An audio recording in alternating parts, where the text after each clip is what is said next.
Hey, if you can hear me, hit the number 1, y'all, so I can go ahead and get this started.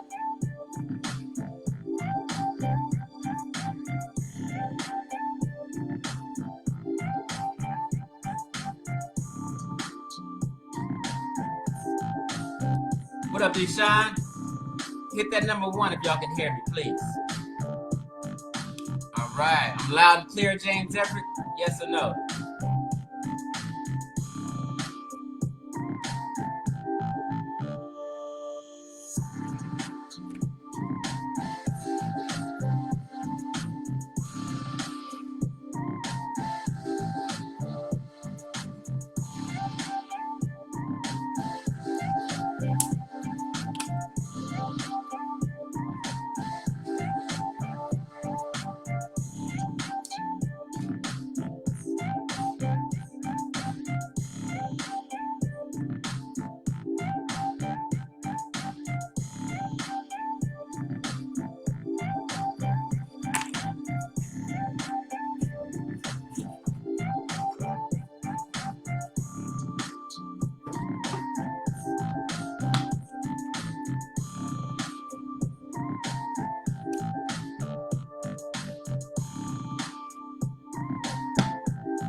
All right, all right.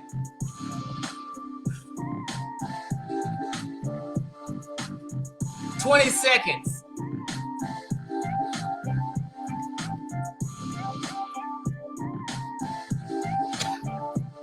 Them Cubas. All right, all right. So,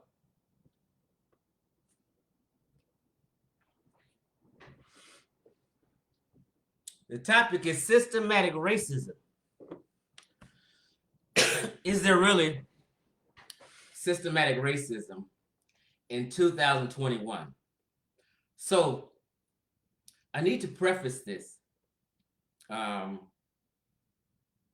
so we can have an adult, mature, and real conversation. Nobody should get into their feelings, be defensive, be in denial, none of that. We just grown adults having a discussion. We're trying to figure it all out, see how people think, and let's just see what the reality is. You know what I mean? I was gonna do a live and share my screen and show facts and bring up sources and do all that. But I said, you know what? I just want to talk. I just want to have a talk. And we can use what I call this common sense science, right? So I believe everybody can hear me good. They hit the number 1. What up, Yamo? Deshaun, Felicia. I say Fifi because I had a little friend. We used to call her Fifi. Deshaun, Nana Kwame, James Everett. What's happening, family? Those who have commented. So let's just go ahead and have this discussion. People can rewind it back and watch it later. And I hope everybody can still hear me.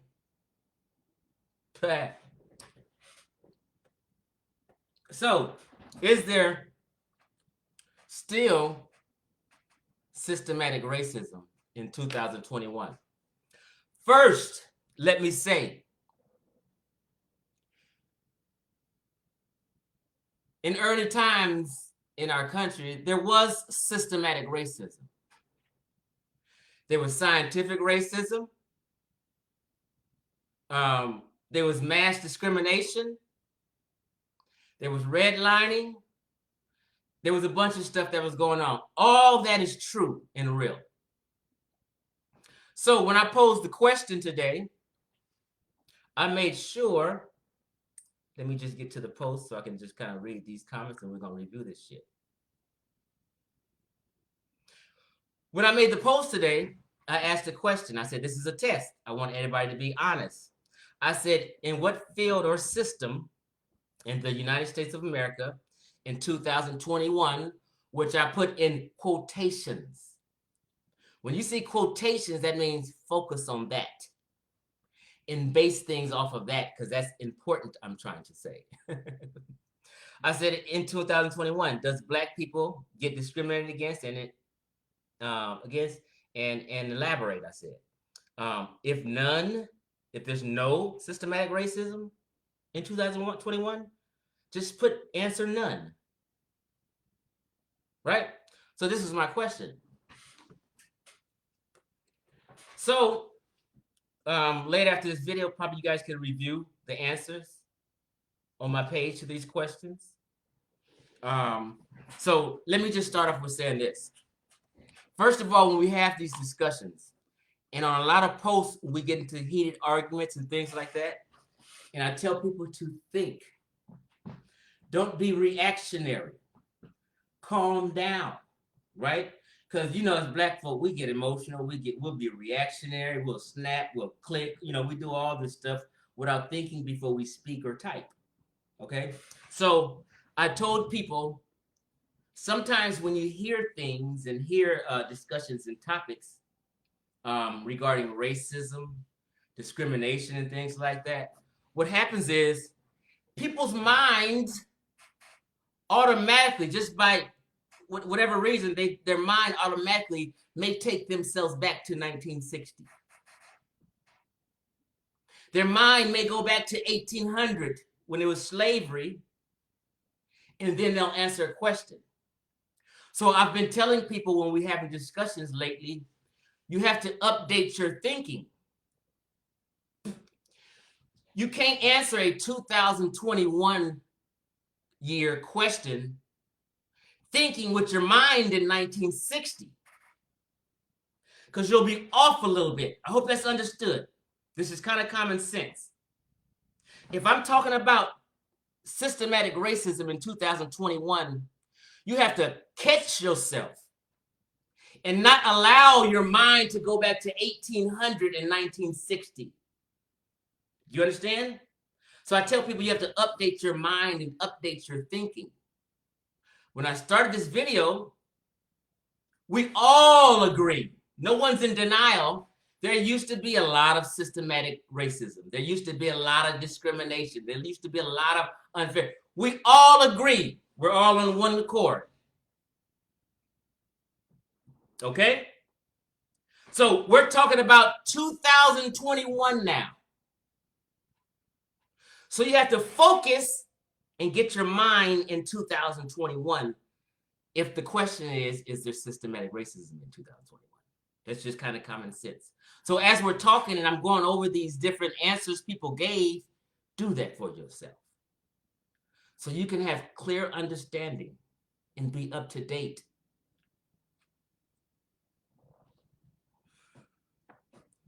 Okay, so don't be defensive. Don't be reactionary. Don't be reaching. Just relax. We're grown adults having a conversation. We're all of the same culture, the same people, and we just want to know what's happening. How can we move forward in life? That's all. It's okay. Okay. So also when we're talking, you have to distinguish between a system and an individual. Let me give you an example. If I go to court today, if I go to court tomorrow and the judge is an asshole and unfair to Chief X and may sentence me harshly and make me do classes and things may not have been necessary, and he just basically gives me a harsher sentence. That's not a system. That is that particular judge who is maybe an asshole, or he may be racist. He may have woke up on the wrong side of the bed. I don't know. But that's not a system. That's Chief X going to court dealing with this individual judge. Understand that. If I get pulled over by a cop, this cop may ask for extra shit because he may be going through something, or he may be an asshole, or he may be racist. Another time, a cop may, let me give you an example. I've had asshole cops pull me over. Right? I've had cool cops pull me over. The last time, no, this one. The second to the last time I got pulled over, marijuana wasn't totally legal in California. Right? And this white lady asked me, let me see your driver's license, registration, and insurance.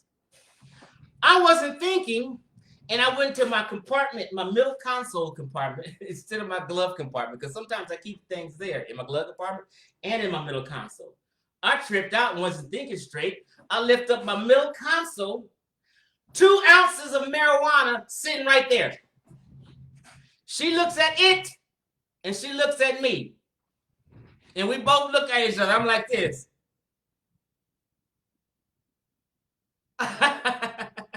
Right? And she said, you forgot that was in there, huh? I said, yeah, ma'am, I smoke weed.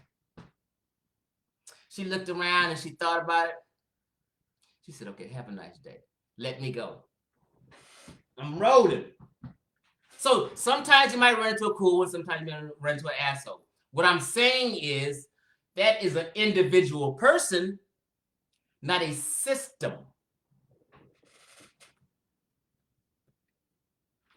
Now, in 2021, okay, for instance, say it was the year 1800.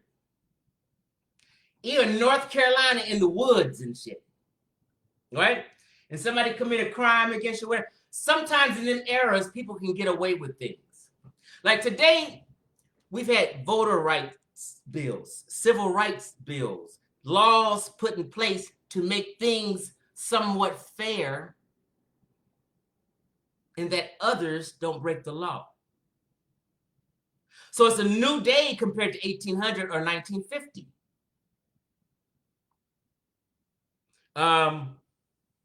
So some things are just individual races or individual assholes. It's not the system. That lady cop that let me go when she seen my 2 ounces of marijuana didn't even give me a ticket or nothing. That was her individual choice.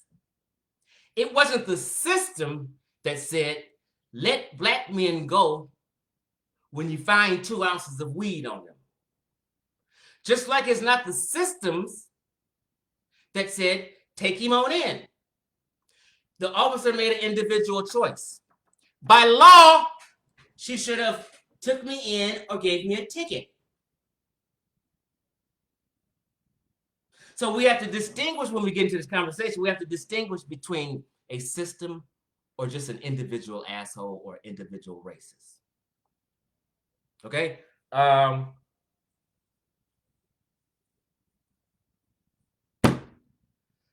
Also, when we had this conversation, I had to bring this conversation up because I've been listening to a lot of different intellectual conservatives, right? Now, I don't want to name all these conservatives because a lot of people haven't heard it. So I'm just going to name someone you guys are familiar with, okay? Like Candace Owens may make a statement. There's no systematic racism no more. Then she'll start pulling out stats. And when I first listened to Candace one time, she pissed me off. I'm going to be real with that. Candace pissed me off. And then one day she continued, and I said, I'm a fact checker. I started fact checking all the stats she said.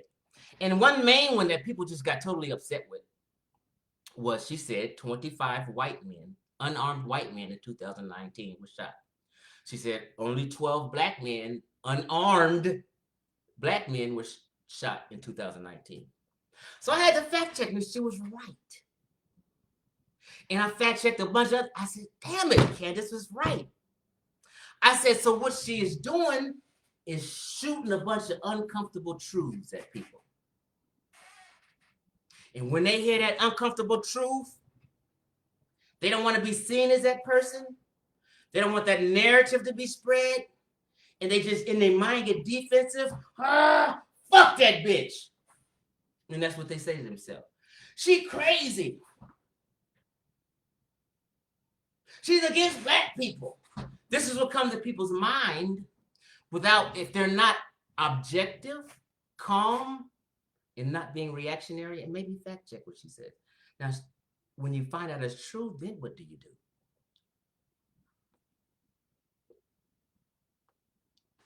So, Candace said, there's not systematic racism. Everyone seemed to disagree with her. That's if you really didn't take a look at it. So if she says systematic racism, she's talking about systems. So it's why I asked the question, in what system or field is there systematic racism? And I need people to be specific. So when you start getting specific, you start to say, wait a minute. Candace, Dr. Walter Williams, Thomas Sowell, and certain other intellectuals, Larry Elder, and all these people might have a motherfucking point. So I asked the question, I set the trap earlier today. I set the trap. And basically we get 4, 5 answers. Everything else people were talking about was talking about discrimination, individual discrimination. So if I'm in the nursing field and somebody acts funny to the black nurse, that was an individual thing, and that's just discrimination, or somebody may be racist. It's not a system. So certain things we got to throw out. So these things that people said was the judicial system, which is one, I'm going to just be honest, I partially agree with. But I won't just say the judicial system is systematic. No, I partially agree with that, so I will touch on that one last. Okay? Other things people said were healthcare, education, the workforce, and housing. If you didn't put an answer down there, that means you could not think of anything that was systematic racism. You couldn't think of a system in the United States of America that is systematic racism happening. You couldn't think of one. So I gave you the option to say none. There's no systematic racism. But people only could come up with judicial system, healthcare, education, workforce, housing, and home ownership. So let's break those down. And we're going to touch judicial system last. Let's break it down. So let's just start with healthcare.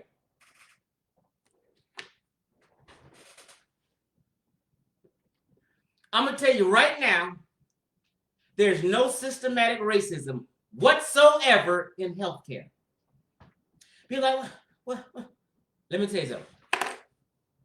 My daddy retired from the post office, done 50 years. He could have retired 12 years ago, after he'd done 40 years or 35, whatever it was.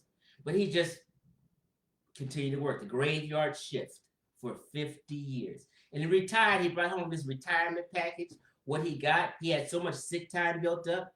He had a vacation time built up, because my daddy would go to work. My daddy one time went to work 7 years and didn't miss one day at work. Didn't take a sick time, didn't take a vacation day, and he got an award for that. And he still got the plaque on his wall. So when I'm growing up as a kid, I'm looking at this plaque of my daddy never missing a day of work in 7 years.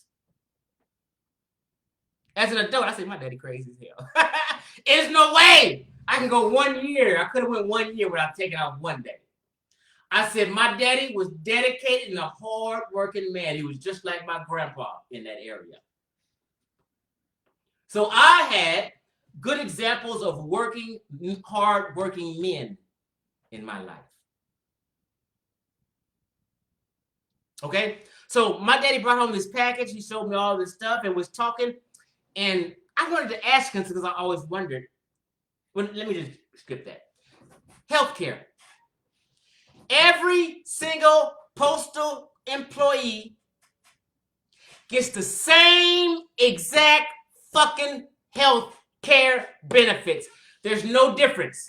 There's not a white health care plan for white people. There's not a health care plan for black people. There's not a health care plan for Mexican people. There's not a health care plan for Asian people. The United States Post Office has the same health care plan for all, regardless of race. When they go to the doctor, first of all, when they choose a package, you're going to choose between Aetna or Kaiser or Blue Cross, whatever. You have a choice that you make when you start your job.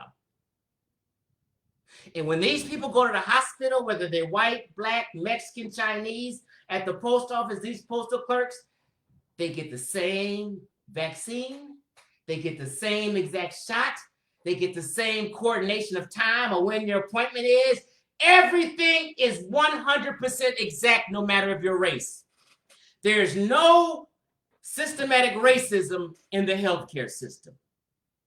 If you're a county employee and you work for the Los Angeles Department of Children and Family Services, they all have the same exact health care plan. There's no distinguishing. There's no difference between a white, a black, a Mexican, a Chinese if you're working for the Los Angeles County Department of Children and Family Services or Los Angeles County Social Services, whatever it is.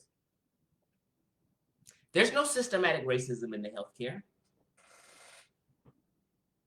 at all.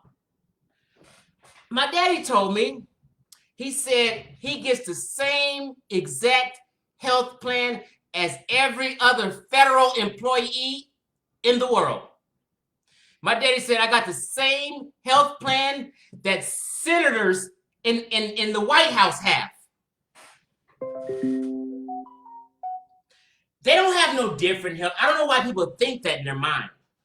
It comes from slavery and just being, maybe poor or whatever.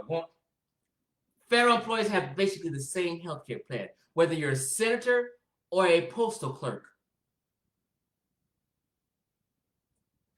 You guys didn't know that? Now, what you may be thinking of, people have the option to have their own private healthcare services if they choose to, and they have to pay for that on their own.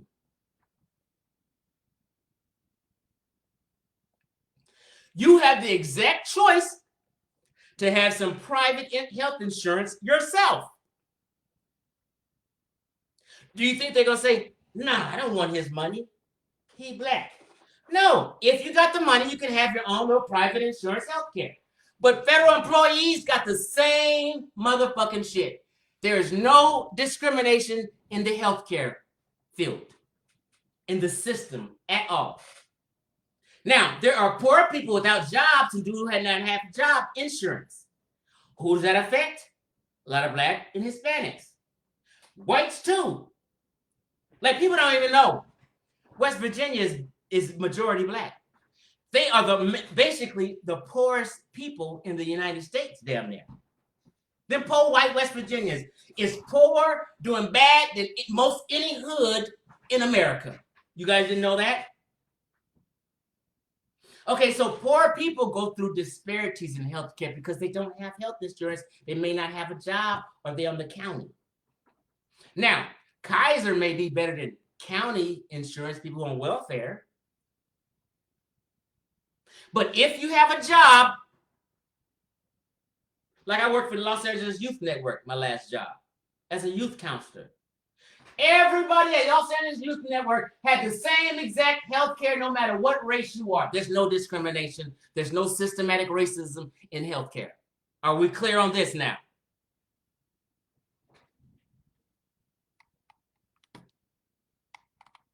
Okay, so the next answer, we're going to touch judicial last. The next answer was education.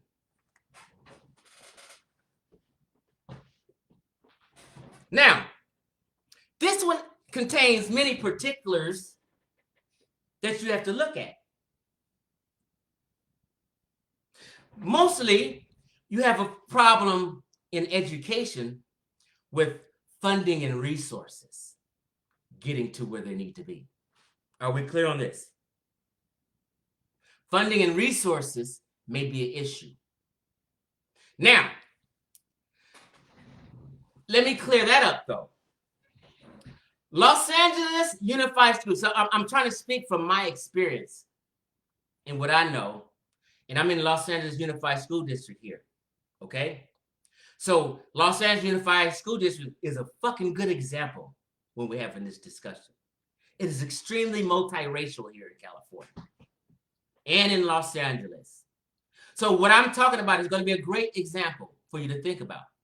Now, you have Los Angeles Unified School District, and you have cities in the county of Los Angeles School District. Los Angeles School District gets funding, and that funding is dispersed to the schools. Now, if a certain school or a group of people didn't get the funding or resources they need, I realized, because, you know, see, my lady friend right now, she's assistant principal at a high school. We talk. I know what's happening.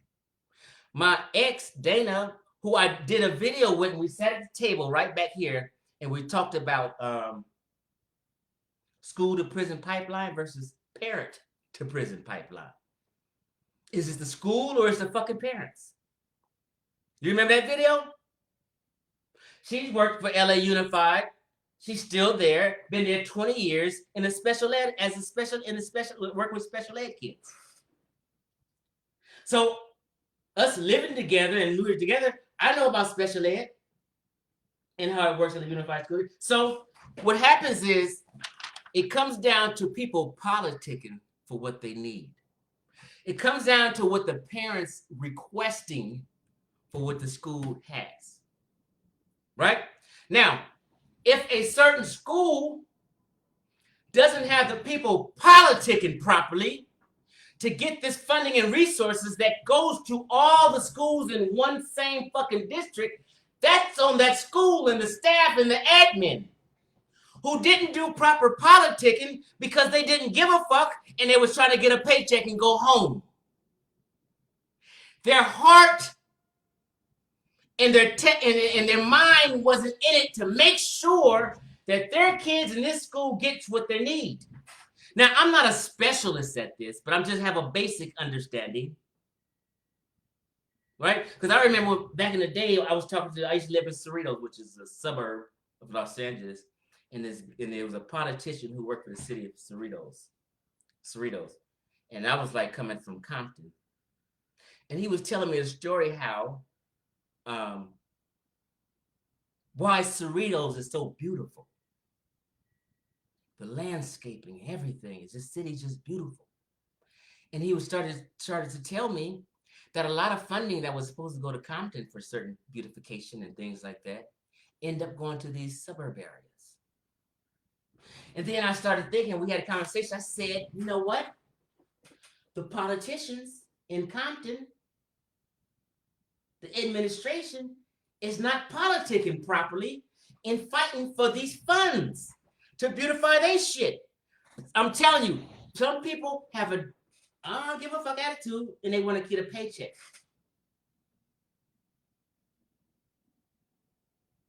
They have parents at these schools that are not involved in PTAs and stuff like that.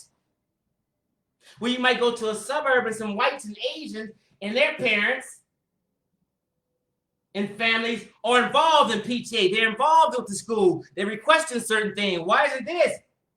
Then you might have another community who's not as involved. So this school may get lack of funding. Is that a systematic issue? Or is that just people not doing their fucking jobs? There's no way a white school in Los Angeles Unified area and a black school in Los Angeles Unified School District area aren't equal in their funding and resources when they're in the same goddamn district. Either the staff and the admin at the school was not politicking right and standing up for themselves and fighting for the kids, and the parents are not fighting, or the other kids and students and parents are. There's no systematic racism in the educational system, to me. In LA Unified, they had the same curriculum. The same curriculum. So if they all have the same curriculum, it's up to the teacher to use their imagination and their skills in the way they teach and educate their children. It's the same math book, it's the same science book, it's the same health book. How are you guys not learning when they're learning and they're getting the same, you know what I mean? There's no systematic racism in education. There's fucked up parents and teachers.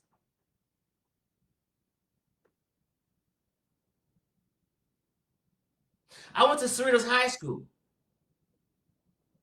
It's not LA Unified School District, it's ABC Unified School District.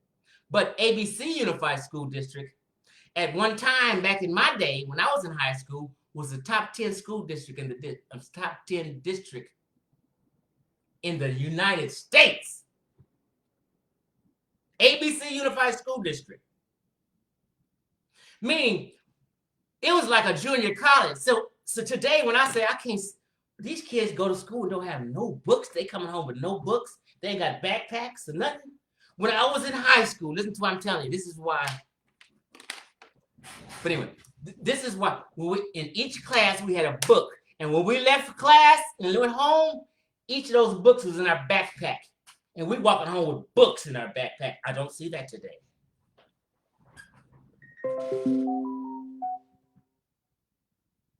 So education basically comes down to funding and resources. Now, on the flip side is people will say, well, they're not teaching this. Well, they're not teaching African history. Well, they're not teaching. Listen, this is the United States of America.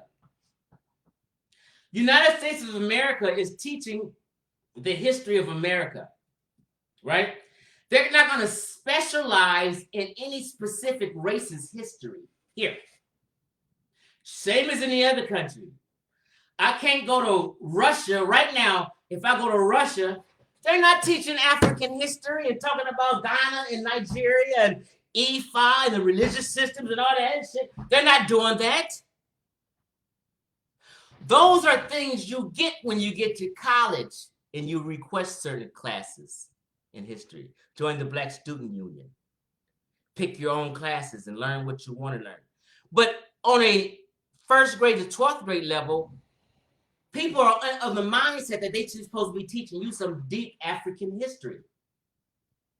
And a lot of times back in the day, they didn't know about no Ifa, religious traditions and all this to teach you about that. They teaching American history. They can't teach you something they don't know. When you go to these schools, are they teaching you Samoan history and politics and religion? No. They're not teaching you about the Chinese history and their religions? No. They're not teaching nobody else's races and stuff, history like that. They're teaching United States of American history. That's what you get. If you want to go get more, you get that when you go to college and you choose to do it. The parents are responsible for enlightening you about your culture and where you came from.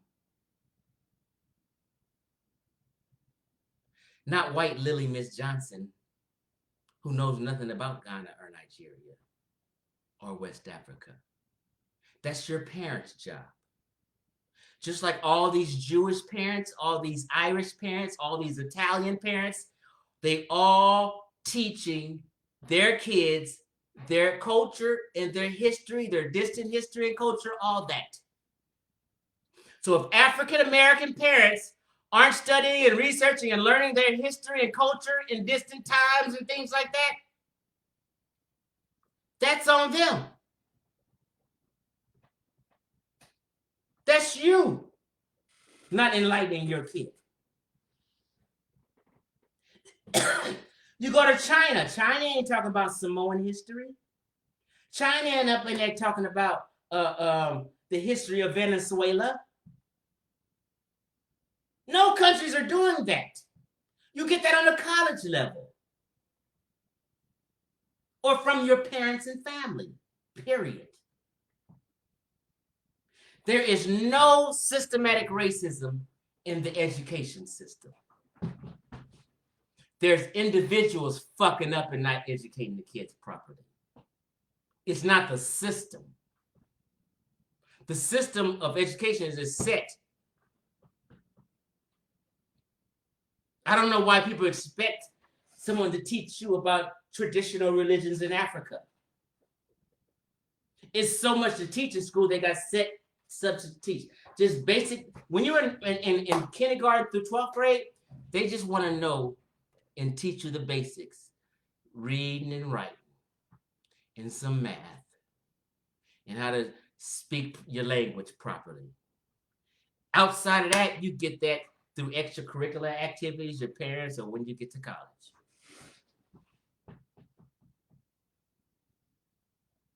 Is that hard to understand? Yeah, so in education, you may have an issue or a gripe or argument talking about funding and resources. So again, that goes back to the admin and the people politicking for what's already allotted to them. So in other words, you're having unqualified staff not doing their jobs.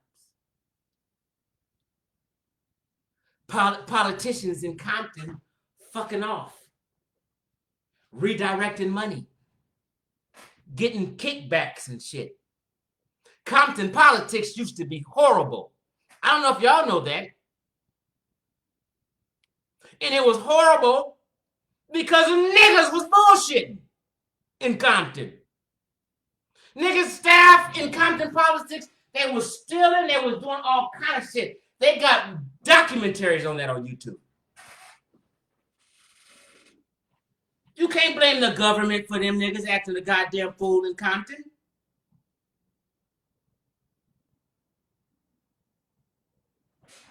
Okay, so we touched on healthcare, education.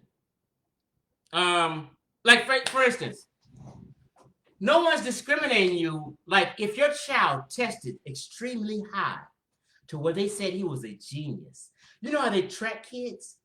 Oh, this is a genius. This is a special kid. It don't matter if that kid was white, black, Asian. Ford Foundation gonna get together and they're gonna track this kid. They're gonna send him to some prestigious universities. He's gonna go to Princeton and Yale and stuff like that. And you know what I mean? Then he's gonna end up in Silicon Valley as a science technician or what have you. That is because in order for humanity to progress, they like intelligent people in certain fields to progress America in science and technology. When you get these geniuses and stuff in science and technology, you progress humanity. You progress everything. That's why they track these geniuses. If you was a genius and you was black and you scored extremely high above all these kids, that black kid is going to get tracked. And he's going to end up at Yale, Princeton, and all these prestigious. Am I lying? It has nothing to do with discrimination or some system. The best make it if you're a genius.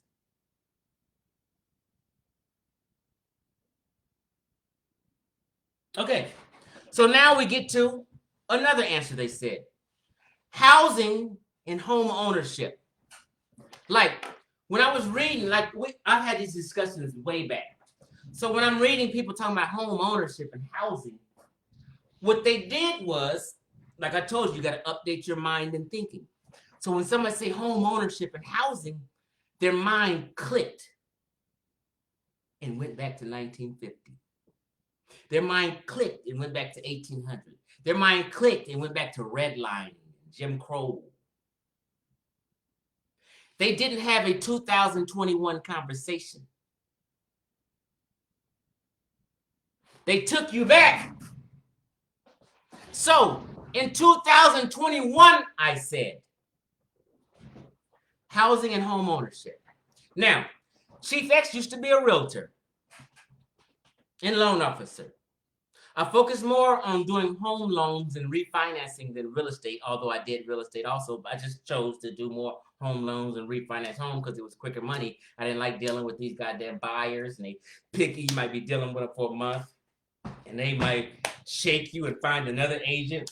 You just wasted a month fucking with this buyer who's picky, or the buyer that went to a house, to the open house without you, and the realtor who was doing the open house talked to him and sold him, hey, I can get you this, and then they not fucking with you no more. So I focused on loans, on refinancing and loans more at all.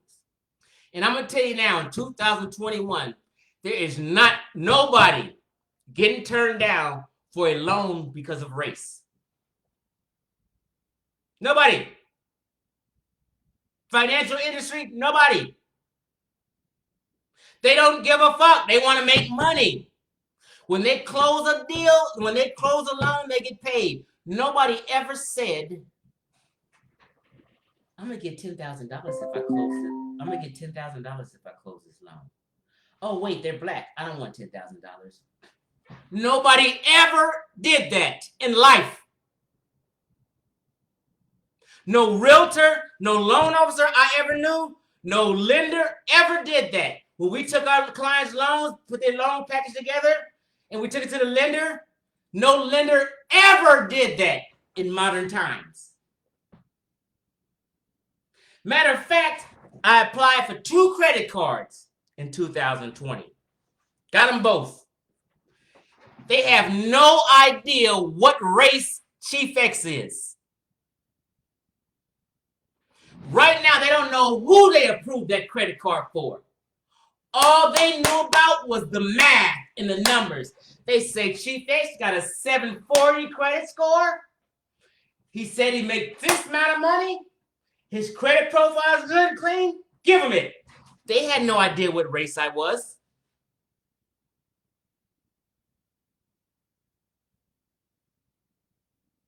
Home ownership, anybody, no matter what race you are, in 2021, if you got the credit, the money, and the proper employment to show that you can make this note on time, your debt to income ratio fits in the guidelines, you're going to get approved for a home loan. There's no lender, there's no loan officer that's saying, I don't want to approve this person and we're not going to make it. No, they're all competing for stats. They want to show we've gotten this many loans, that means we're going to make this much money. In 2021, nobody is turning down your home loan.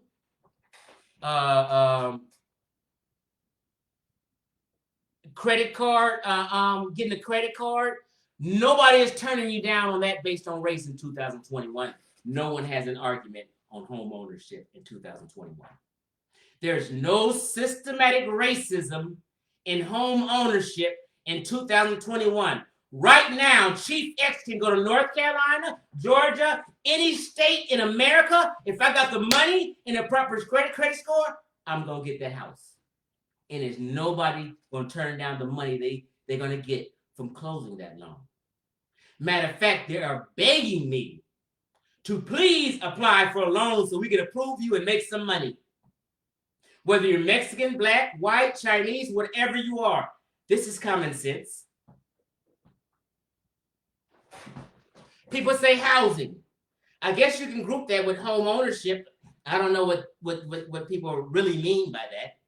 Housing, I mean, niggas got Section 8 everywhere if they on hard times. I don't go to Ghana and fall on hard times and see if you're going to get some Section 8 in Ghana or be homeless in the street. Go to Ghana right now and let your business fail or lose whatever job you had in Ghana. Do you think you're going to get some food stamps or an EBT card to help you along your way like the great America provides you? Nope. You're on your own. What's going to happen is you're going to take to the streets, you're going to carry that shit on top of your head like they do, and you're going to be selling items, and you're going to have to make your way.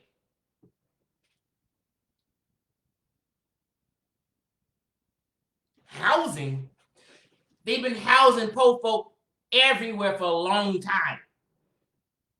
There's no systematic racism in housing and home ownership in 2021, unless you take your mind back to redlining times. That's why I put 2021 in quotation. So we've killed healthcare. We've debunked that. We debunked education shit. We debunked home ownership and housing in 2021. The next one they said was the workforce. Well, all my friends who had a bachelor's degree in sociology or social work got them a job at the probation department. I got friends at the probation department. I got friend my son's mama works for Riverside Social Services. She got her master's degree in psychology. You can easily get a job. City of Riverside, county of Riverside right now needs social workers. Please, Asian, apply. Please, black man, apply. Just be qualified.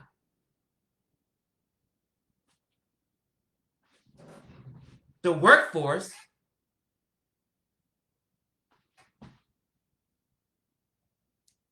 You mean black people in 2021 don't know how to get a job and get an education to get a job? Is that what you're saying?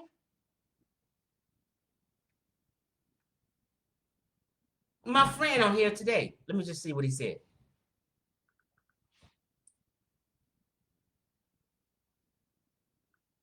This is one of the comments he said. It just reminds me.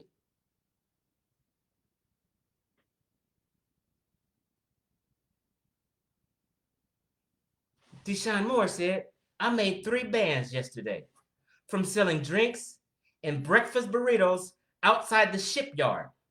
And I'm about to flip that to pour into my firearm training course. Man, I don't give a fuck about no discrimination. Deshaun Moore doesn't have a victimhood mentality. Deshaun Moore is telling you he gonna go get his and can't nobody stop him. Who's stopping people from making money in 2021? What are y'all talking about?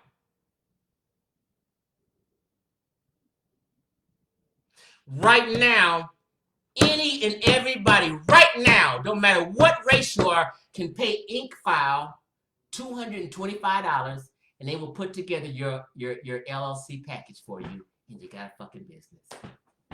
All you got to do is have money to buy the product, wholesale, and start selling it. Get your website. Who is stopping black folk from making money?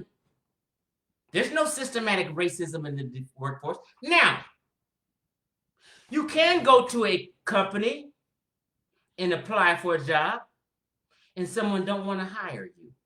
Let me give you an example. I was a youth counselor for 10 years, right? But prior to that, I went to a Los Angeles Trade Tech College, right? They had a what they call the program?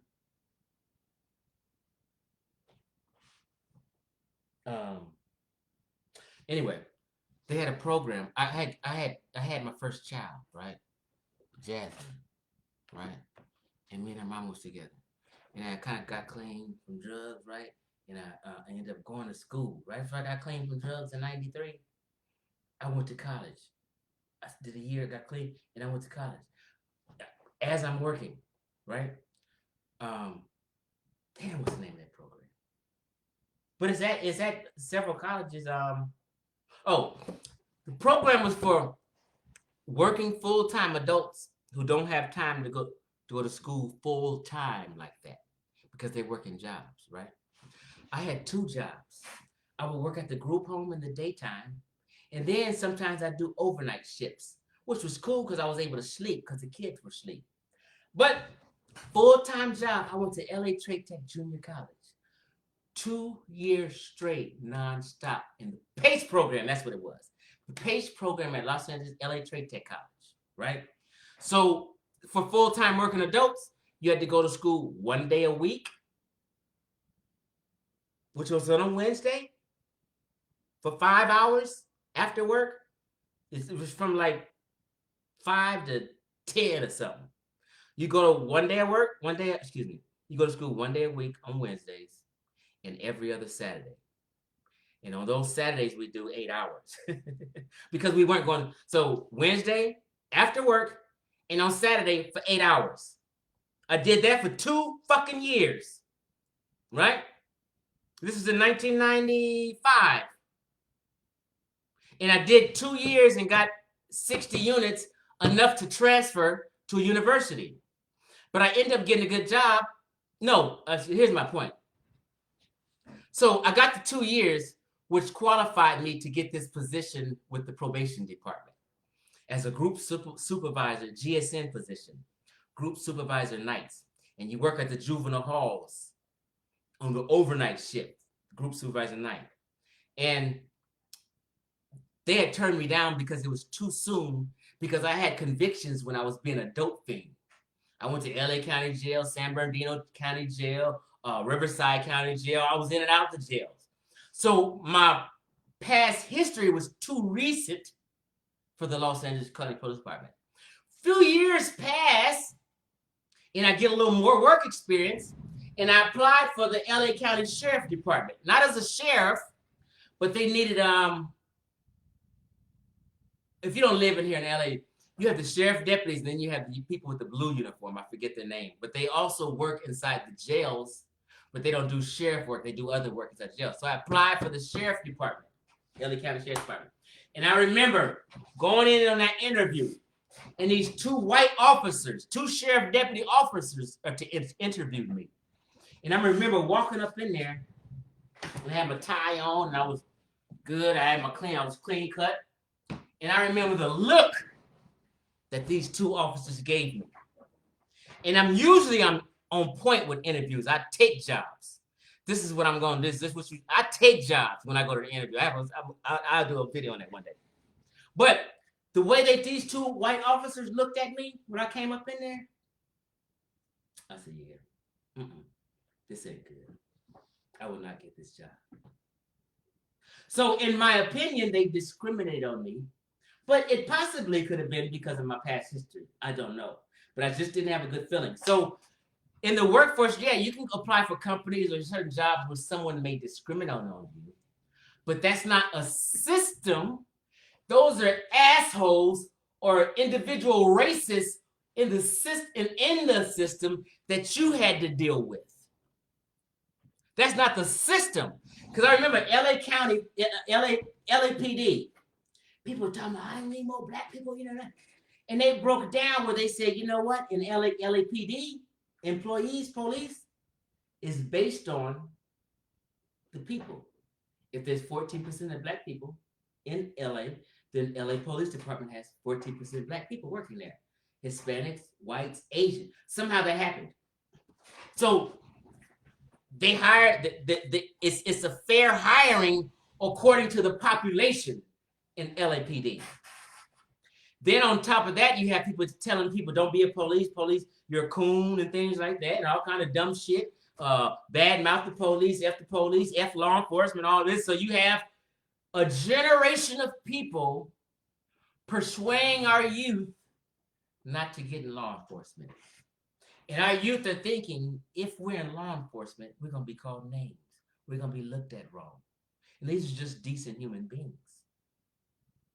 So I said, well, what do you guys want? All white cops, police in all black neighborhoods? I mean, like, you should be encouraging kids to get into positions of authority and power. That's why we're losing now. That's why in the judicial system, which I'm about to get to, we lose. You guys persuade people not to be lawyers, not to be prosecutors. Prosecutors are evil. And I tried to tell you, prosecutors set the standard.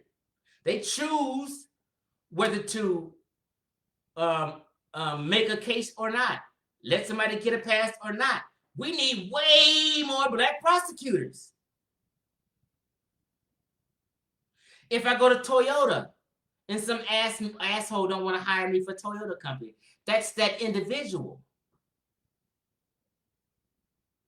Or sometimes you get in where you fit in. Why would you want to work somewhere where somebody don't want you anyway?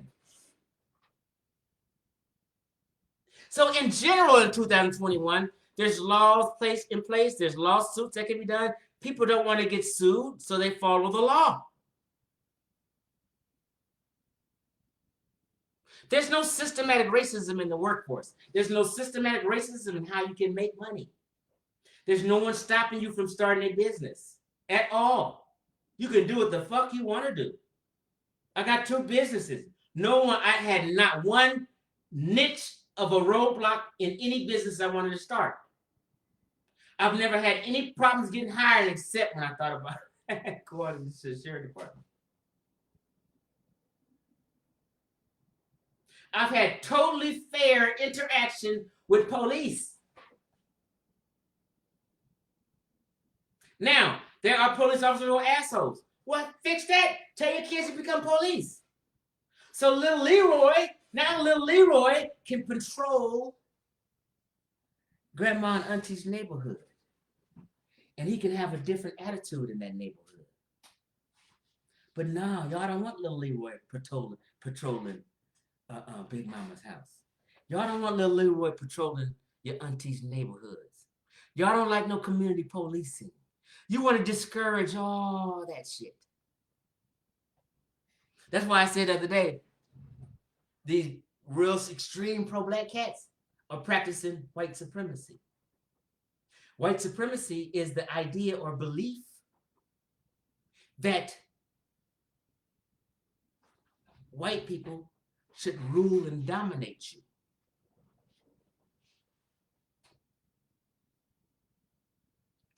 So if you say don't become a prosecutor, don't become a cop, they coons, they sellouts.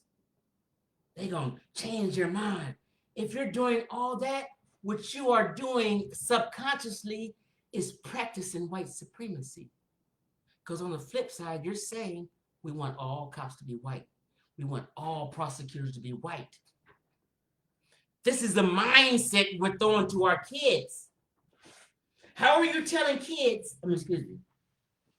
why would you discourage kids from becoming law enforcement? Only people who got crazy songs, fuck the police, it's black folk. Now, I can understand the sentiment because sometimes we went through hell with the police. But when you mature, you think differently. Why would I want only white policemen dominating black neighborhoods, dominating every street, city, town, and state in America? Why would I want that? That would be practicing white supremacy. People got shit all backwards. So we've killed the housing argument. We've killed the workforce argument. We've killed the educational argument. We've killed the healthcare argument. You're left with one argument, the judicial system. Now, that's a deep one. Because even when you think about the judicial system, your mind clicks and goes back to crack cocaine versus powder cocaine. When you talk about judicial, I'm telling you something. It's never failed when we talk about the fairness of the judicial system. 90% of black people's mind go to crack versus powder cocaine. Even on here, even on my survey, it was brought up. Now, I don't know if that's been amended or if it's changed, but I agree that was a unfair practice in this judicial system. I agree with that. But then again, when you take a deep look at it, I can be an expert on this topic because I used to be on crack. And if we just really, really being real, although it's unfair, I think if a person has crack and a person gets caught with cocaine, it should be the same exact punishment and viewed the same. Right? I think everybody could agree with that. Crack cocaine, powder cocaine, it should be the same sentence. You got caught with cocaine. Now, here's what we don't talk about, which really caused the outrage and the the harsher sentence. Crack cocaine ravished communities, ravished people, unlike powder cocaine. Powder cocaine is addicting, but it doesn't make you act a goddamn fool. Let me tell you something.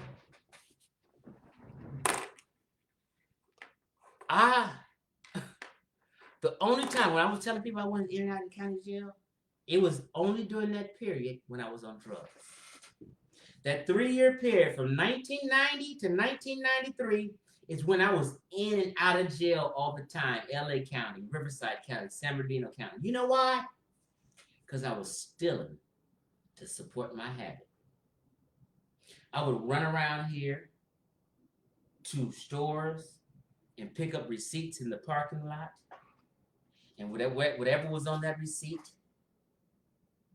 I would go in the store and pick up that item.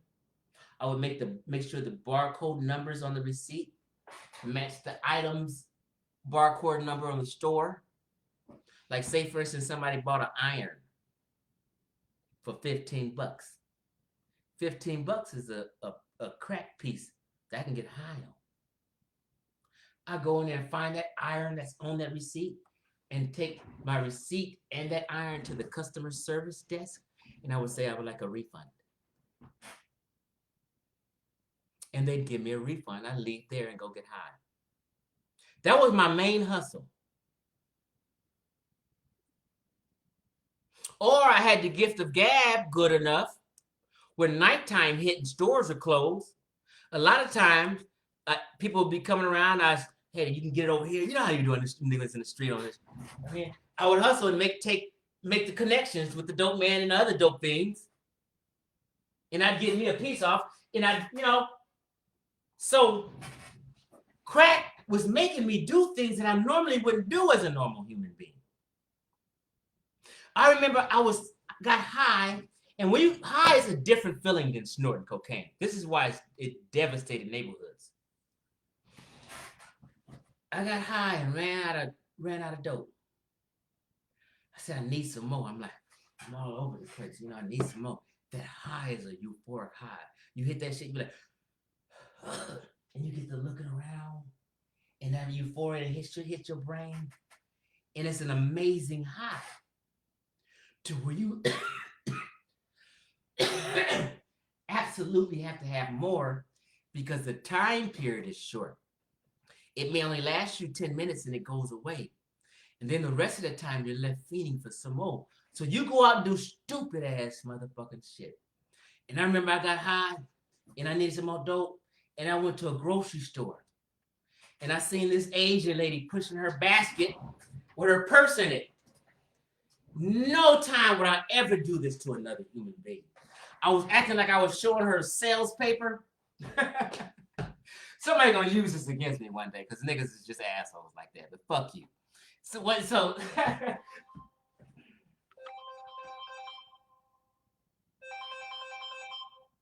hey, Kwan, I'm gonna call you right back in about 15 minutes. Okay. So I'm showing this Asian lady this sales paper, but the whole time my mind is on the bitch purse. So I'm showing it, and she's like, you know the Asian. Damn, I snatched her purse out of her basket and broke. Citizens start getting after me, right? It was a truck driver and another citizen running. And I'm at this time, I'm maybe 21. I said, I'm quick.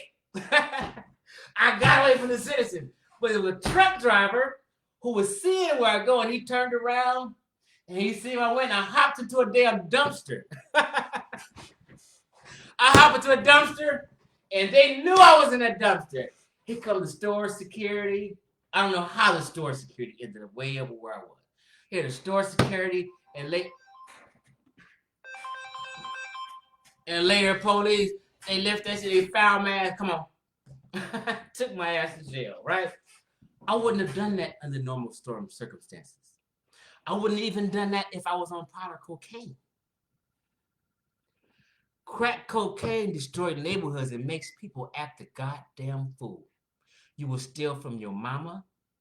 So last time when I was in the drug program, and all these women, I used to sit through these counseling programs, right? And these women had it bad. They went through molestations and rapes and all kind of shit going up. Uh, and I listened to all the stories that these people did to get drugs. None of that shit happened with powder cocaine. But my point is, when crack cocaine hit, crime went crazy in black neighborhoods and in white neighborhoods. I got high in white neighborhoods too. But in white neighborhoods, when I was getting high, if I was around white folk, didn't nobody fuck with me. When I'm in the hood getting high, niggas do all kind of shit. Niggas try to rob you, jack you. I remember I got kidnapped one time, all kind of shit.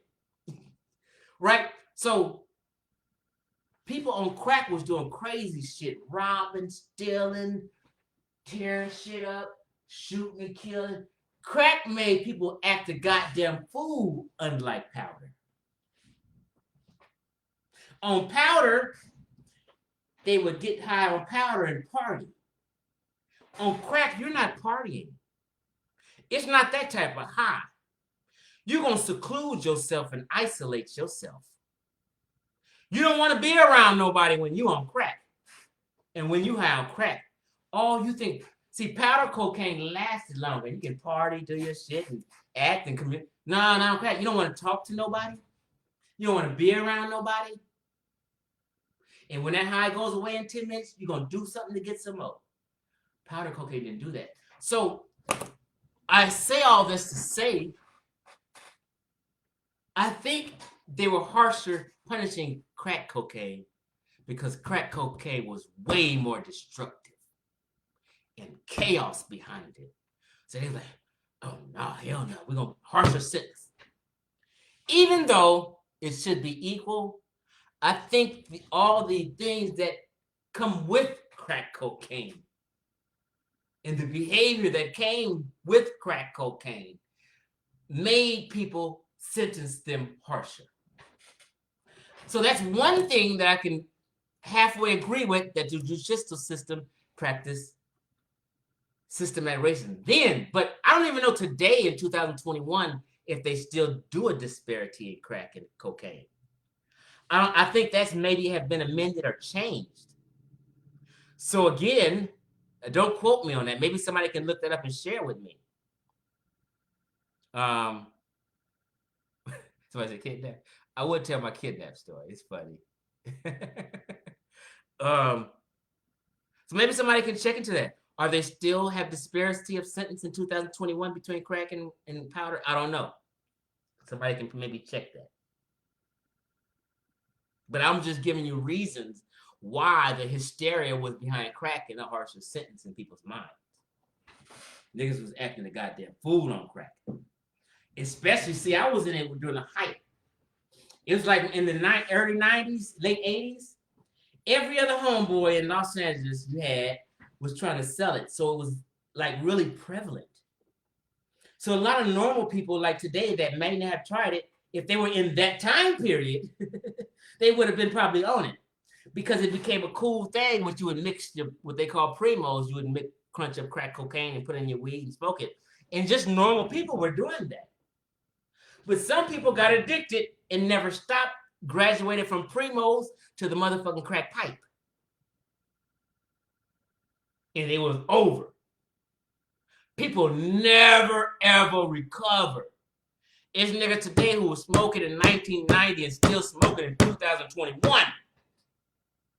After 3 years with me, I said, oh, no, I'm about to be homeless. I went to the drug program, cleaned up, and ain't touched this since 1993. So I got life experiences maybe people other can't see and reflect on and convey wisdom to people. Because a lot of people haven't had certain life experiences. A lot of people haven't traveled. Like the dude used to tell me, a traveling man is a wise man. I never understood what he meant. What a traveling man is a wise man. I had no idea what the fuck he was talking about because I hadn't traveled.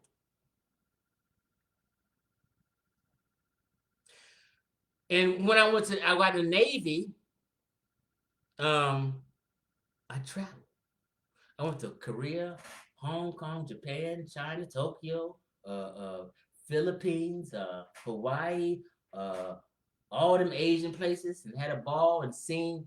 So and then last year I went to Ghana, and I'm gonna tell you, Ghana kind of changed my life and my whole entire thinking. That's when I came back and said, Black Americans are spoiled. I don't want to hear shit no more. You niggas got it easy. So when they said traveling as a wise man, he's been to places and seen things and has a whole different mental perspective than a person who hasn't traveled and been around. That's true. A traveling man is a wise man. So back to the judicial system. Now, in 2021, let's say for somebody brought up a Bill Cosby example. Okay, it was another white man sentenced who was doing bullshit that Bill Cosby did. R. Kelly got off way back in 90. So if you have representation and a good lawyer and you don't have total proof on you, whether you're black, white, whatever, you're going to get off. Now, I agree that they had harsher, some blacks had harsher sentences. But I wouldn't say that's a system thing. I would say that's that individual judge who may have been an asshole. See, I said to people, all humans have biases, prejudices, and some sentiments of racism. You might not like how Chinese people drive. They drive slow and shit. Fuck up traffic and shit. You might bash them for that. Those are sentiments of racism. Everyone has some slight sentiments of racism, prejudices, and biases. Some people just feel a certain way about what they call a border brother, about Mexicans who don't speak English. Some people just feel a type of way about them, black, white, whatever they are. All we must have. So in court systems, you run into people who have biases if you don't have your own people in the court system. You guys say we don't want no black prosecutors. You guys, so when people are applying for jobs, we need more attorneys, more defense attorneys, more prosecutors. Then those defense attorneys and prosecutors may become a judge one day.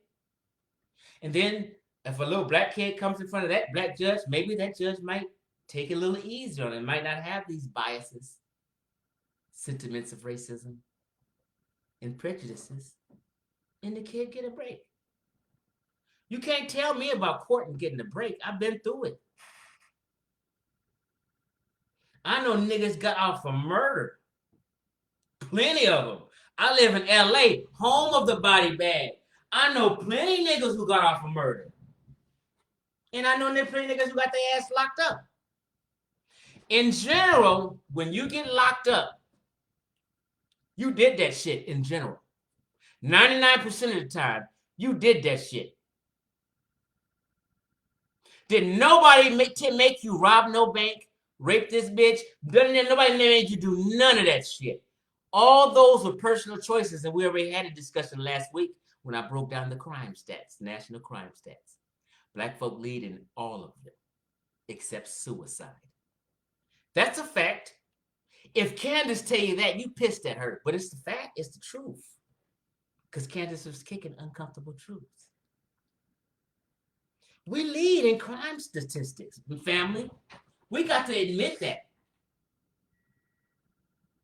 In recovery, they tell us you cannot heal if you're still in denial about your addiction.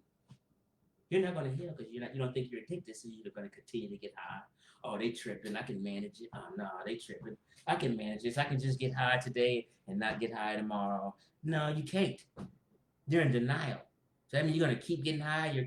So you have to admit, you know what? I'm an addict. I fucked up. I've been fucking up. I need to change my life. Real talk. So if the black community as a whole we have the highest crime, we need to talk to each other. Let's be real. Black folk need to have a talk with black folk. That's why I be talking about this black on black crime. Why is everybody? Black folk need to have a talk with black folk and not be pointing the finger in 2021.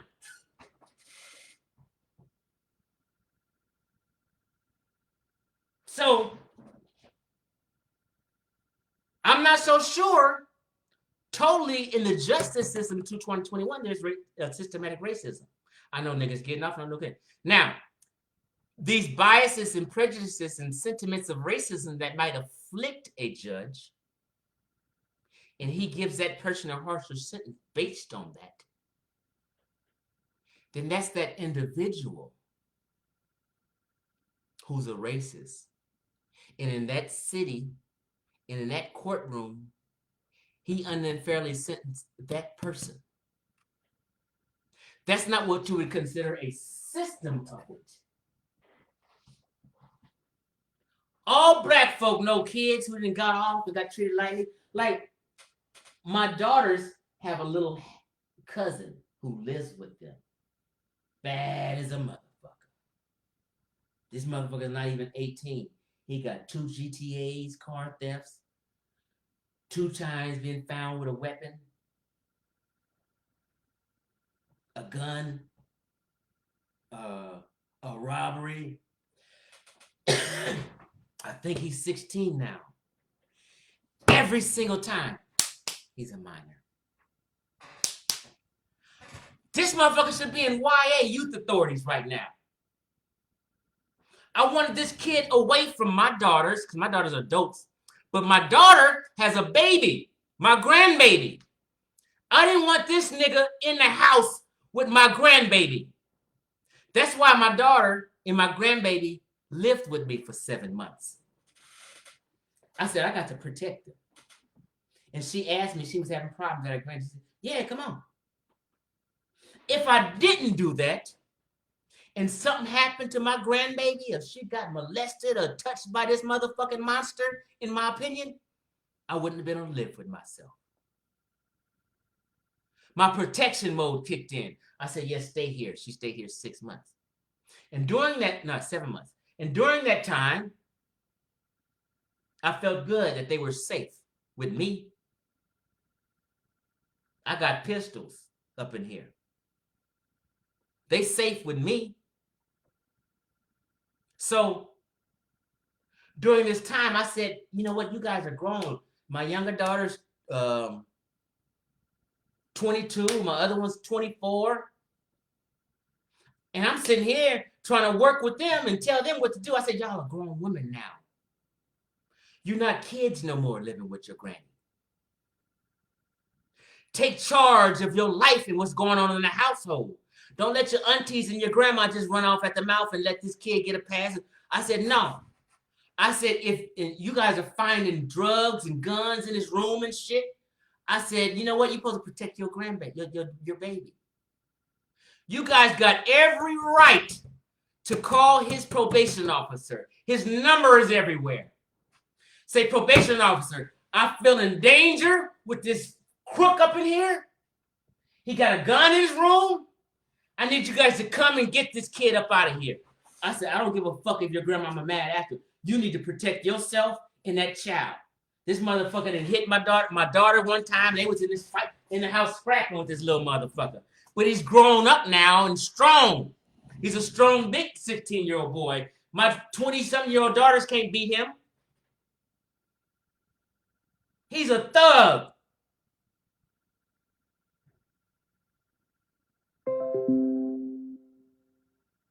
And everybody's telling him what to do and what not to do. These are his choices. But every time he goes to court, he gets a slap on the wrist. He's a minor. His grandma done babied him. And the grandma is his great-grandma, actually. Well, no, his grandma is, what you call it? Enabling him. Get him an attorney. He'll be... No, this motherfucker needs to be punished. Get this motherfucker away from my grandbaby. This is what's in my head. I don't know if there's no systematic racism in the judicial system in 2021. This is the only one I said I maybe partially can agree with, that there's some systematic racism, but not totally. You take away the idea of the disparity of crack versus powder and throw that in the trash and get that out your mind, then think about it. Is there disparity in the judicial system? Think about it. What can you come up with? Because you guys didn't come up with shit with these 5 things, and all these 5 things have been debunked.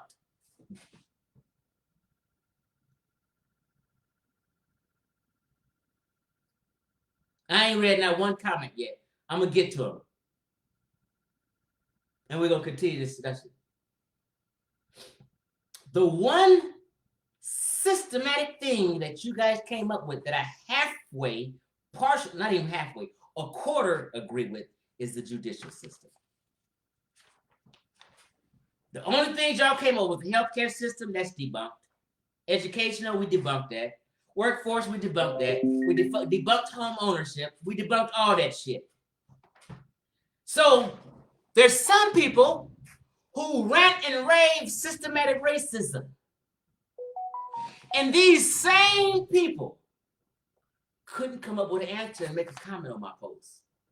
And if you did come up with one person said just judicial system and didn't say anything else. So if you really look at it, all y'all agree with Candace Owens that there's no systematic racism because y'all couldn't come up with shit. And some people only could come up with one thing if they thought about it. And that was the judicial system. So you basically agree with Candace 80%. Why is you mad at Candace for talking the truth? There's no motherfucking systematic racism in 2021. If you keep your mind in the present in 2021, if you take your mind to 70, you may have 1960, you may have a point. If you take your mind to 1800, you may have a point. But if you keep your mind up to date in 2021, there's no systematic racism. There's what you call individual racist people who may discriminate on you in your particular case, in your motherfucking little city, at your little punk ass job. Your little punk ass job ain't got the shit to do with the other hundreds of jobs, my job, and everybody else's. You just had an incident. These are individual incidents with people, not systems. You dig? Today, and I've never said this before, there is no systematic racism in 2021, unless you want to lean on the justice system. Everything else is shit that we've been programmed in our mind by the liberal left and the Democratic Party. Without a victimhood mindset, the Democratic Party could not exist. They have nothing to campaign on if there's no systematic racism. And I had to learn this by listening to people over and over. I was listening to these conservatives, and I was skeptical, and I continue to listen because they was kicking good money. And that's why I made these posts at An economist is probably the deepest intellectual out of all fields of discipline. Because an economist studies cultures, finances. He studies what happens. He checks the stats. And he knows what cultures, histories, and the results of different programs that's been implemented and the results of them. And these economists was really kicking real sincere facts. They were clearly showing how 75% of Black families were together with the mom and dad prior to the welfare state. As soon as the welfare state came in, 20% now. And I had to take a look. Damn. These liberal left men just filling our mind with victimhood. We just think, even in 2021, that there's some serious systematic racism, and it's really not. People can get sued, lose their job, and all kinds of shit these days. There's laws in place where there's racism. And this goes back to when I was telling people that we was talking about the Ahmaud Arbery case, right? And I remember I had set a trap before I had a certain discussion on the Ahmaud Arbery case. I asked people, and this was just separate. I just threw a trap out there just to see what people would say and how they would think. I said, you know what? If you were making a citizen's arrest, and that person that you were trying to make a citizen's arrest just ran up to you and started punching you in your face and try to take your gun, would you let him have the gun? And would you let him shoot you with your own gun? 100% of the people said, hell no. I ain't gonna let him take my gun and shoot me with it. A day later, I got back at it and related to the Ahmaud Arbery case. Because Ahmaud Arbery ran up to that man with a shotgun. Neither one of the men, he didn't hold the shotgun and say, freeze, where he was stuck. Freeze, I'm about to shoot you. He didn't do that. In that situation, you're trying to save your life. These men never pointed at him. Ahmaud Arbery snapped, bam, made a beeline to the man with the fucking shotgun. Bop, bop. And he pulled the trigger. Because he didn't want Ahmaud Arbery to take his shotgun. And if you know Ahmaud Arbery's history, Ahmaud Arbery would have killed that man with his own shotgun. Let's stop playing. Yes, they were wrong for going after. They should just call the police, let the police handle it. But them white men were just like that story I told you a minute ago when I snatched that Asian lady's purse and ran. Citizens got after me, was looking for me.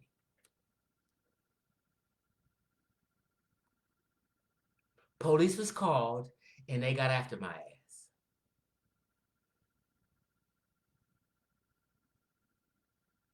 Now, I'm not saying Ahmaud Arbery committed a crime like I'm doing, but maybe in their mind they thought it was fishy. Like when you're in the hood and the niggas just shoot up some shit and start running. In reality, if you're talking about being a warrior class and protecting your neighborhoods and policing your own neighborhoods, you're supposed to get after a motherfucker. But call the police. Hey, no, he's not gonna get away. He shot up such and such house. Big Mama got shot in the leg. Get after that nigga. Y'all warrior class, and you supposed to be protecting women and children, and motherfuckers is running through your neighborhood after the fool. You know the homie that shot up some shit. And LaQuisha got shot in the head accidentally, and she dead. You know the homie did that.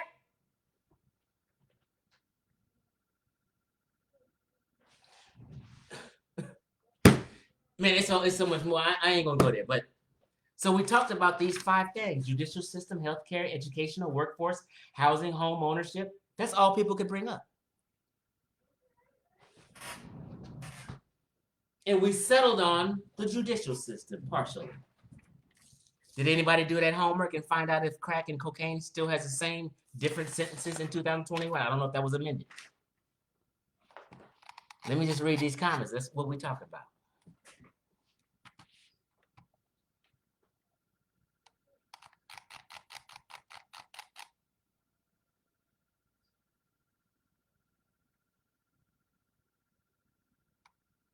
Yeah, so Enzo, I do hear you. So I'm on the fence with the judicial system. I will admit that. But it's certain things that we choose and people do get in trouble for because they make choices. And you have to understand that if we do lead, which is a fact, people you can do your own research. I'm not just saying this to disparage us, but we got to take a look at Black folk. We got to take a look at ourselves and stop pointing fingers. If we do lead in all crime statistics, we also leading and getting fucked in court. When I was stealing, I worked at JCPenney's and I was scamming at JCPenney's because I was a customer service rep and I was kind of halfway on drugs this time. And I remember I got a credit card and I charged a link bracelet up, a watch and shit. And then one day I was high and coming down and I wanted to take this shit back for money, but it was a fraud item. And I got arrested trying to take this shit back, thinking they were going to give me cash from a card I used, a fraudulent card. They arrested me. That was my choice to get high. It was my choice to go in there and try to return it, knowing it's a fraud item. Wasn't no white folk, no white boys, nobody around me when I did any of this shit. It was all on me, my decisions. And I went to jail that day. Now, it's possible that I only got like 3 weeks because it ended up breaking down to a petty theft because they couldn't prove a lot of shit. But I did that shit. So when JCPenney, it's a long story, but when JCPenney's credit managers start flying down from Washington to go to court and convict me on some federal shit in 18 different credit cards because I was working there that totaled maybe $100,000 and shit, and they were trying to convict me and give me federal time. I did that shit. For real, I did that shit. So, if I had got convicted harshly, yeah, they could have convicted me harshly, but that would have been that individual judge who may have had biases and prejudices and just looked at me and said, I'm going to throw the book at this kid. I don't think that was a system per se. So when you say system, you're talking about all the judges in courts and everybody's going to behave a certain way because we got this system against these people. But I can't say that when I was just telling you about the little kid that was getting high. I know so many people that got off of, I can't just totally say that. Now, I can't agree with harsher sentences in the past and stuff, but then again, you may get an attorney and get some money, and poor people, poor people do get railroaded in court. That's true, I agree with that. Poor folk get railroaded in court if they don't have representation. And that's whether you're black, white, Chinese, Asian, though, really.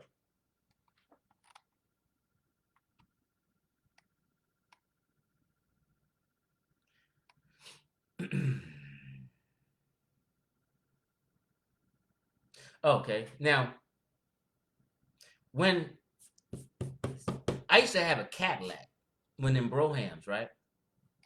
So when I'm in Torrance, which is like sometimes they call that's the good old boy last stop in Torrance, California. My ex-wife used to live in Torrance, right? In a nice suburban neighborhood. And I'm coming from Hawthorne, Inglewood and shit, going to Torrance to go see her every day for that year she lived there. And I remember that year, I got 10 tickets in 1 year going to Torrance. I said, these motherfucking white boys always pulling me over because I'm driving this Cadillac Broham. I'm looking cool. I'm sitting there. And when police see me, they would look at me and bust a U-turn. Racial profiling. Racial profiling is real. I'm not going to deny that one. I've experienced it. They bust a U-turn and get behind me. I'm rolling through the white neighborhood in Cadillac.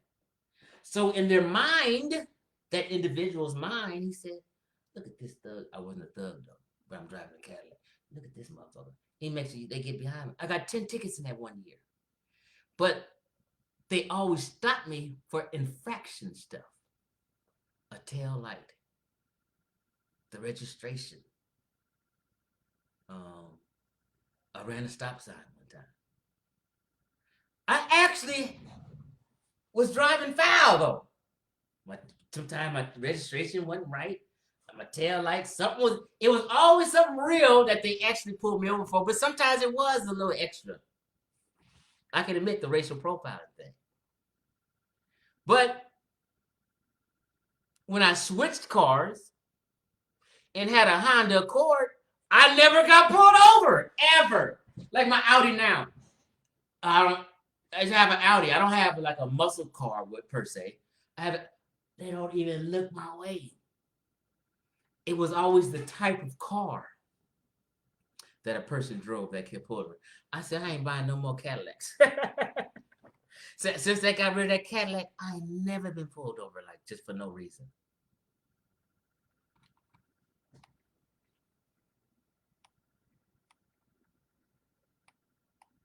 I'm just reading some of his comments. Oh, Deshaun said, does a mailman that lives in Compton go to the same hospital as a mailman, say in Orange County? Yeah, they do. Because both mailmans has Kaiser insurance. They go to the nearest Kaiser. All Kaisers are the same. They have the same kind of staff and everything. They get the same treatment, the same medicine, the same everything. All police or postal employees, regardless of race. All county employees, regardless of race. You all have the same shit. There's no disparity. There's no difference in your health plan than a white person's. It's just in people's head.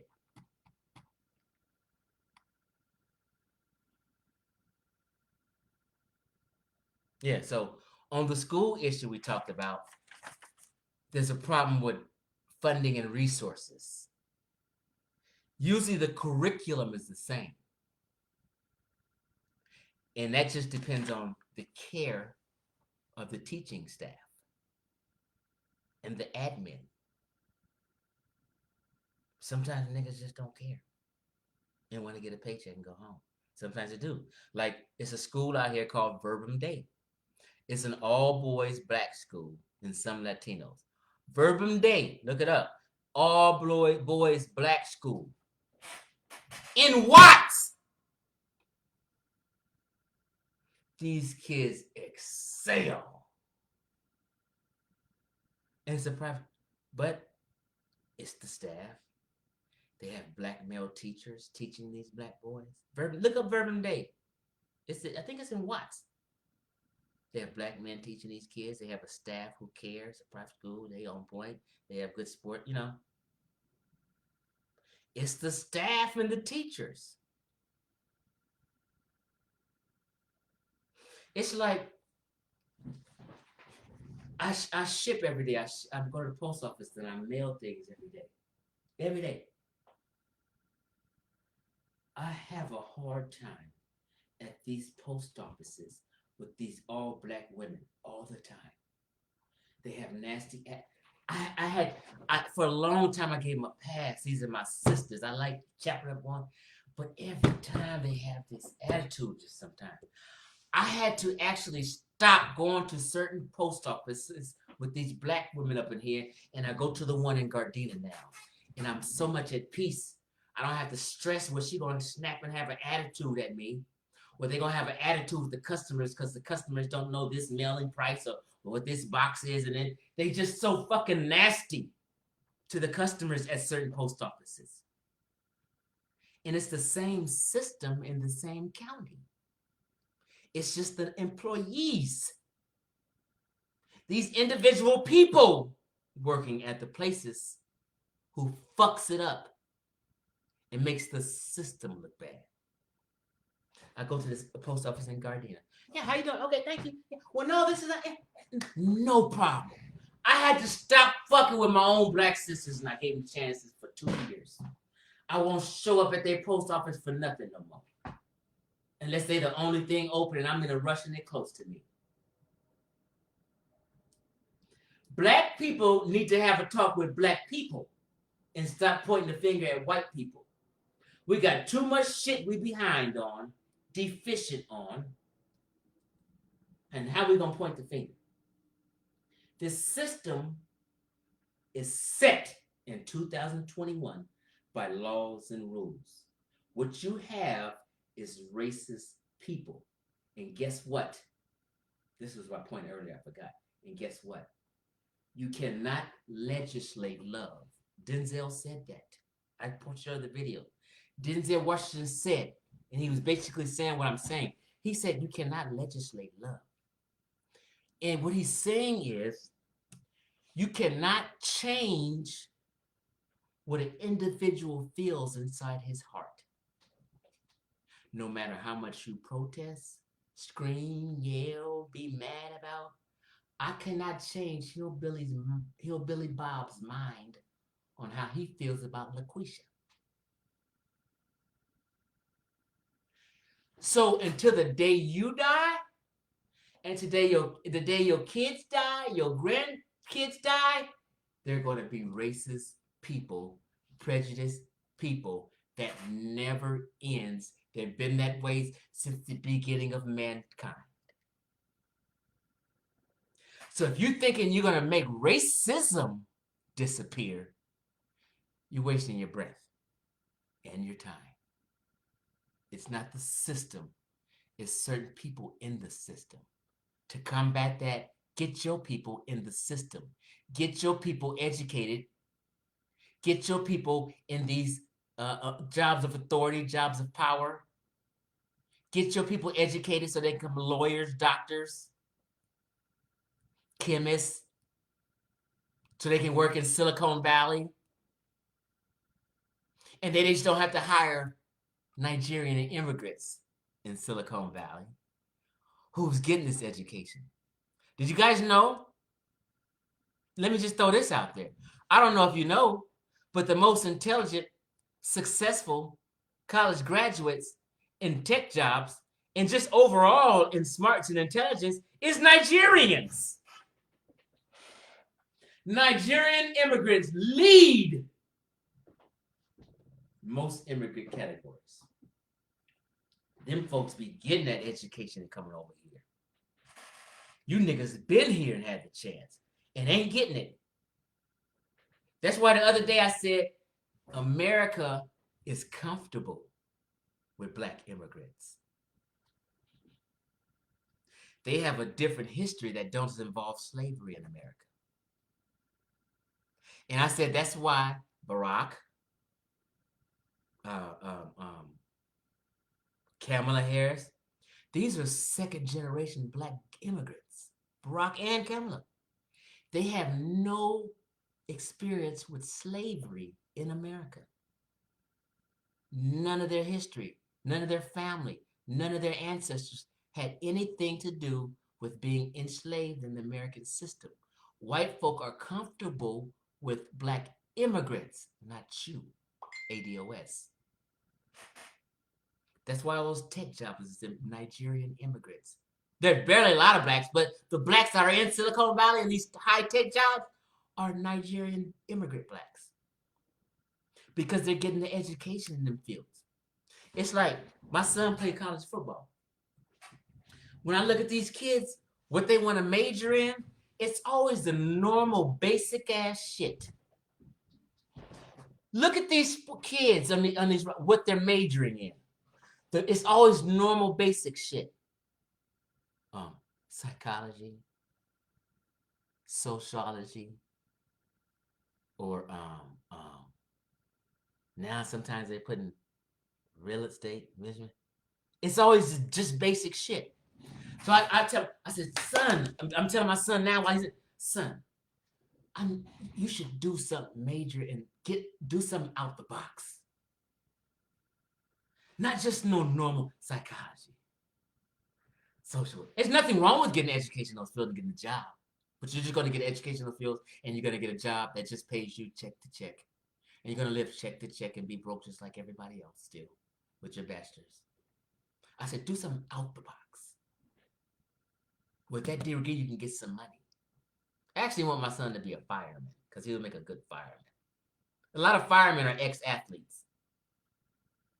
I just want him to go through college and get it paid playing football and go to college and get it paid free and get you a job. You know, in the kids' mind, they're trying to get to pro. But, you know, it's a slim chance. I'm realistic about this shit. So I tell my son realistic shit. I said, you can take some fire science, get your EMT credentials. Then you can work part-time as an EMT while you're going through college in the off season. because you got to get your EMT credentials to become a fireman. Then they had the Black Firemen's Association in LA County. My friend Trey, I went to high school with, he's the Black Fire Chief in LA County. He knows me. He said, when your son is ready, hit me up. My son can fall right into being a fireman straight after college and make $100,000 as a Los Angeles County fireman. They make good money out here in Los Angeles. You get a lot of overtime. You can be a lifeguard, do all kind of shit. You can go out on Coast Guard with the Coast Guard as a fireman. You can do all. Firemen make good money in LA. So I want my son to do something out the box, not just no normal shit. It's us, the parents. It's the parenting. Like with me and my lady friend, I said, ain't no damn school to prison pipeline. That's some bullshit, fear-mongering shit niggas done made up. Talking about some school to prison pipeline. That's that fear-mongering shit. That's some old bullshit. No, it's a parent to prison pipeline. When me and my special ed ex-girlfriend Dana, we made that video sitting at my table, we talked about it. She been in special ed. You ain't just going, they don't just put kids on medicine. Y'all don't know that. See, no, that is a parent and staff decision for the kid. People run around here talking like, oh, they gonna put your kids, they gonna throw your kids on med, they gonna no! Stop listening to Umar. I used to work at Fairfax High School attendance office. I worked at the NLA. No, parents get together and make a decision with staff. A lot of that shit is parent to prison pipeline. They're horrible parents.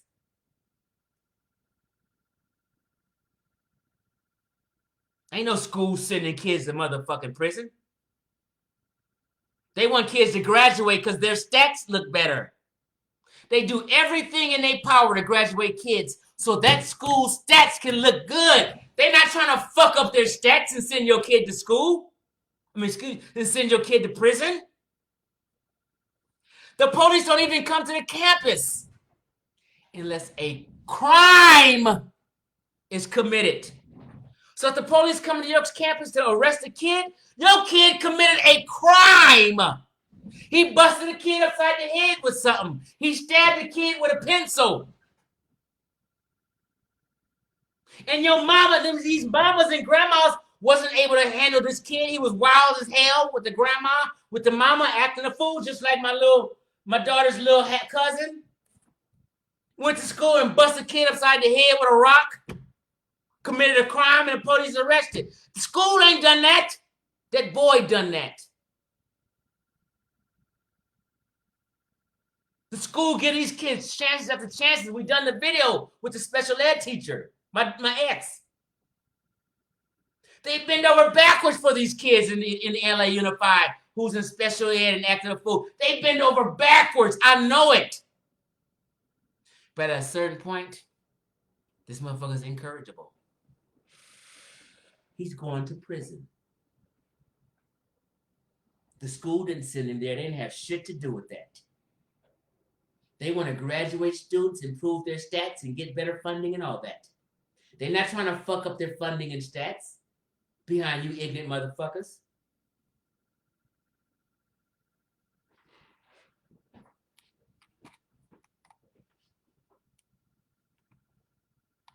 I'm reading some of this comment.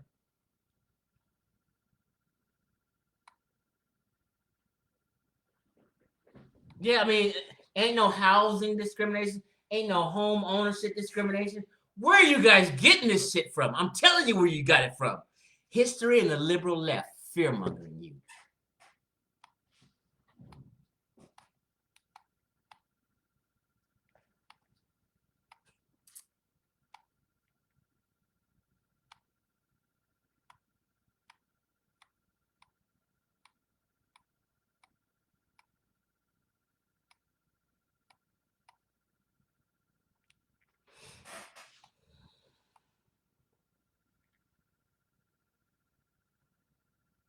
Oh, and on top of that, Donald Trump, guess what he did? He provided you black folk with school choice program. So shut your mouth. That means you got a choice. Your kid ain't got to go to this raggedy ass school if he don't want to. As a parent, Trump provided you school choice. You can choose whether private school or whatever you want to do. You don't have to go to that school right there in your neighborhood. Y'all don't know about school choice? Look it up. Trump tried to help you black folk who didn't want to send your kids to the school right there in their neighborhood, in their district, and wanted to do something else. Trump tried to help you with that. You have a choice, school choice. The system is trying to help you. You know what I'm saying?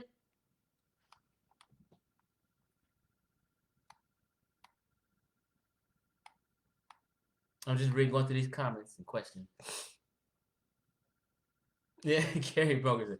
In Texas, back in the day, all drug dealers drove a Ford Crown Vic sedans.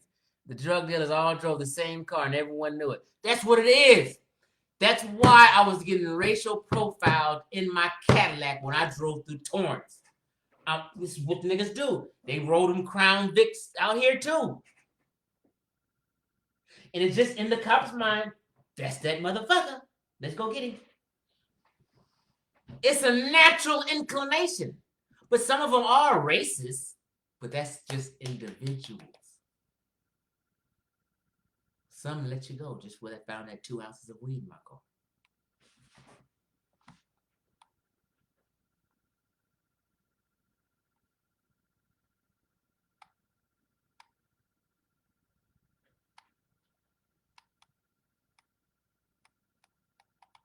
Yeah, so my stance from now on, I may not tout it too much because niggas get ignorant, don't know how to have a dope conversation.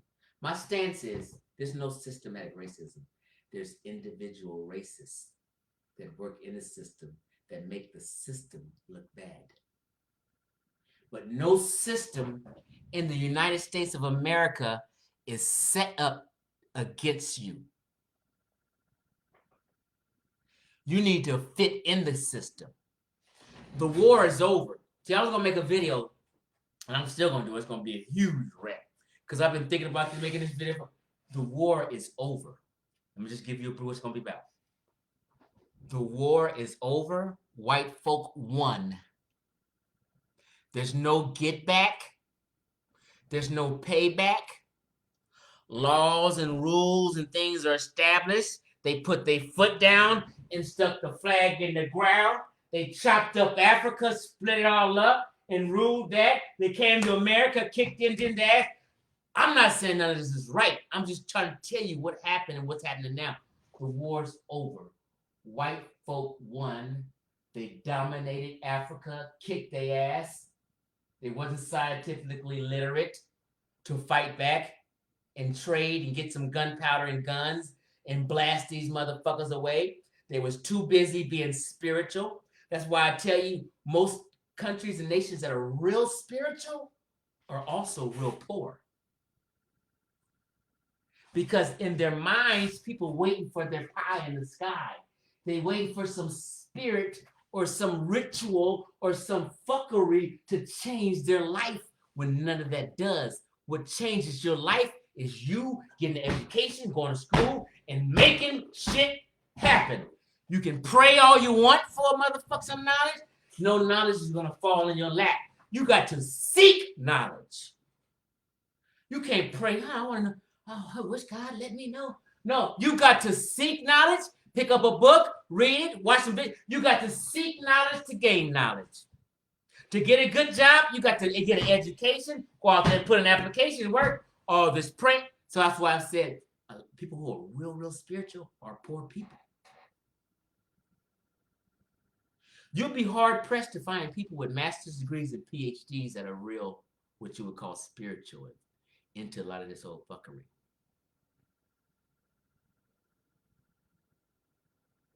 White folk won the war, and the war is over now.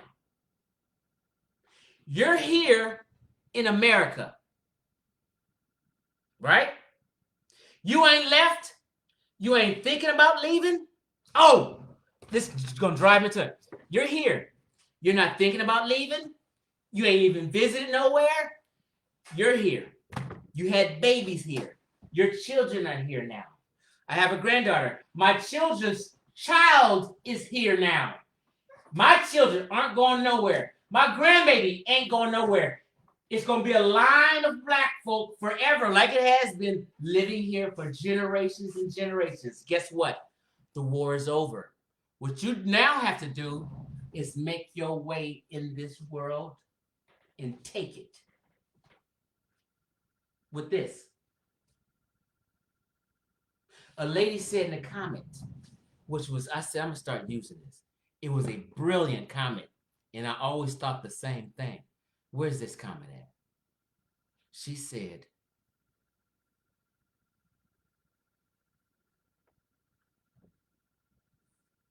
this is real powerful. Hold on, y'all. I'm about to end this.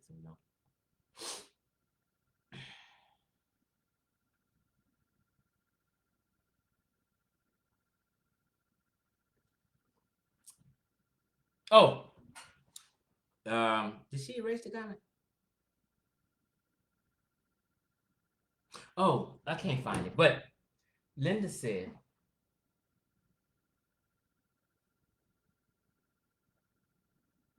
this country is up for the taking. It's basically, in my mind, this is a multicultural melting pot here in America. Right?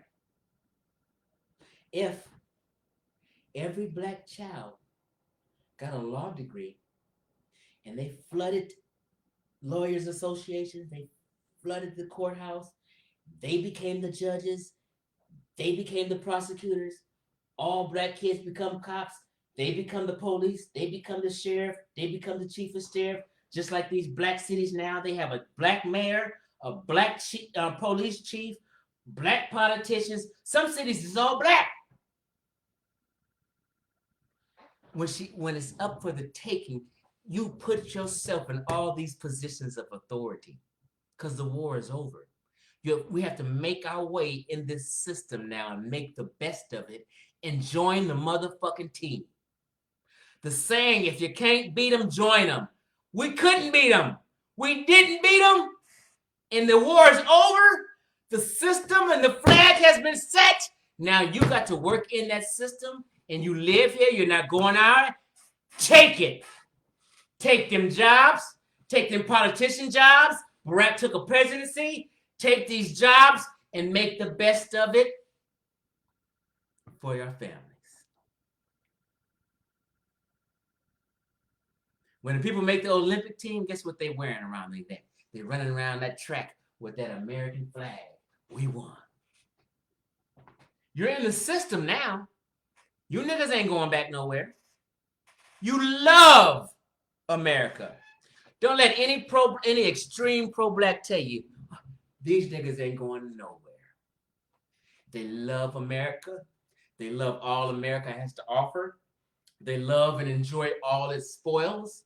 They all right now sitting up, smoking a blunt, kikiing, fucking, clubbing, acting a fool, playing, having fun because they love it.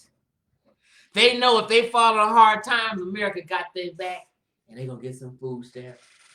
They're going to get some low-income housing that they're not going to get nowhere else but in America.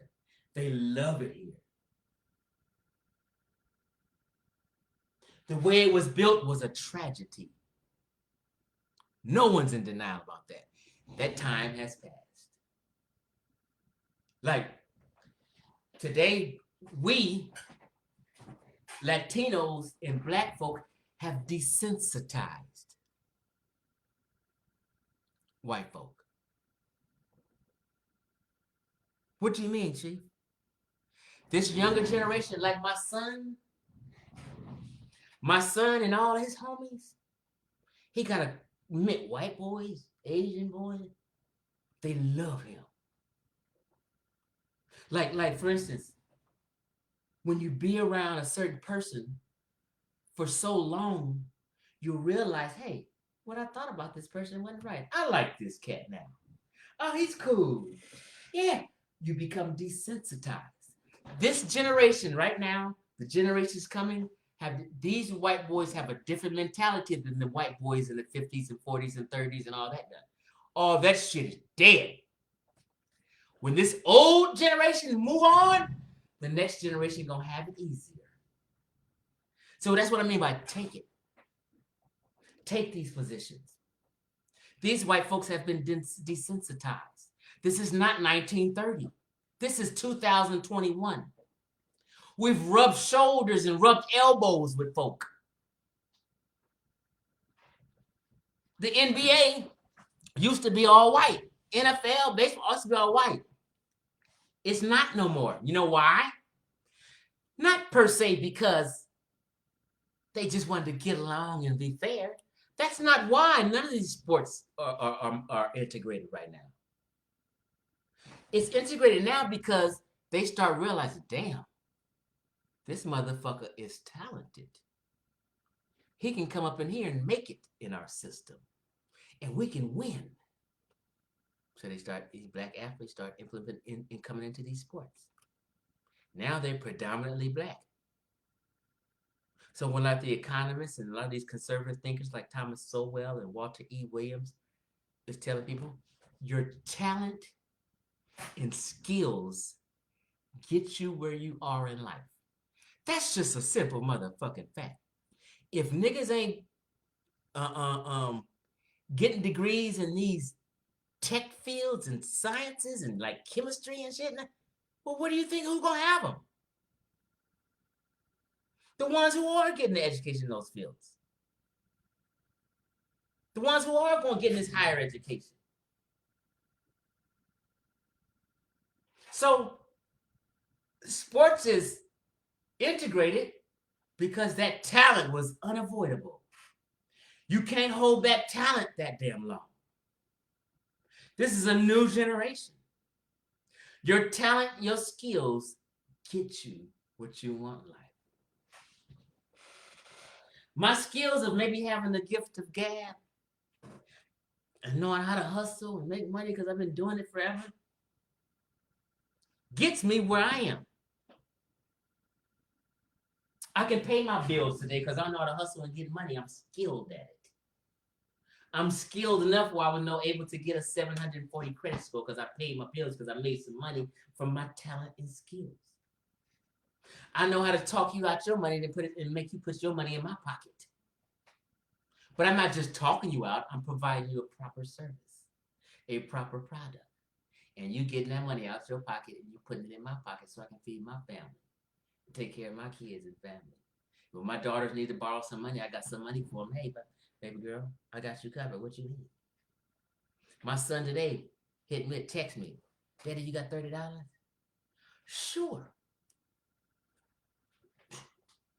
Sent it to him. No. My son said, Daddy, you got $20? I said, sure, son. Sent him 30.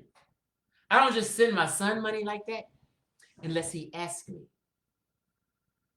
I've never turned him down. I don't turn my daughters down. But my son knows he don't ask me unless he needs it or he's broke. Or may not give him no money. Then I should. But he works for his, and I don't just offer shit to him. He hustles and works for his. He plays football in college.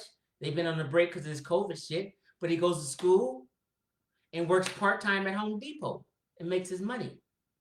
Pays for whatever you got to do. His car, gas, shit like that. But if he get broke and ask me, bam, I shoot it to you. Because I developed a skill to be able to do that and get money and help out my kids.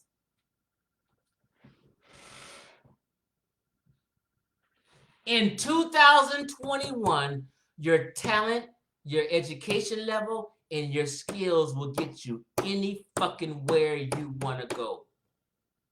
If your talent in schools get you in a position where you can make $20 million a year, that's what's going to happen. It's no roadblock. You're the fucking roadblock. There's no systematic racism. And as folk seen, they couldn't write what system. So when people say systematic racism, okay, you're talking about systems. this entity, this system, this.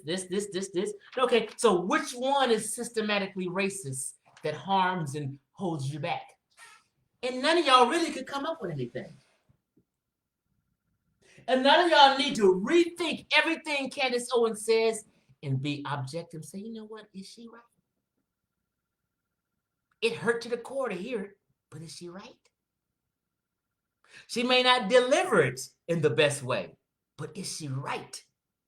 Larry Elder said everything. Larry Elder said yesterday on his video. I listened to Larry Elder, man.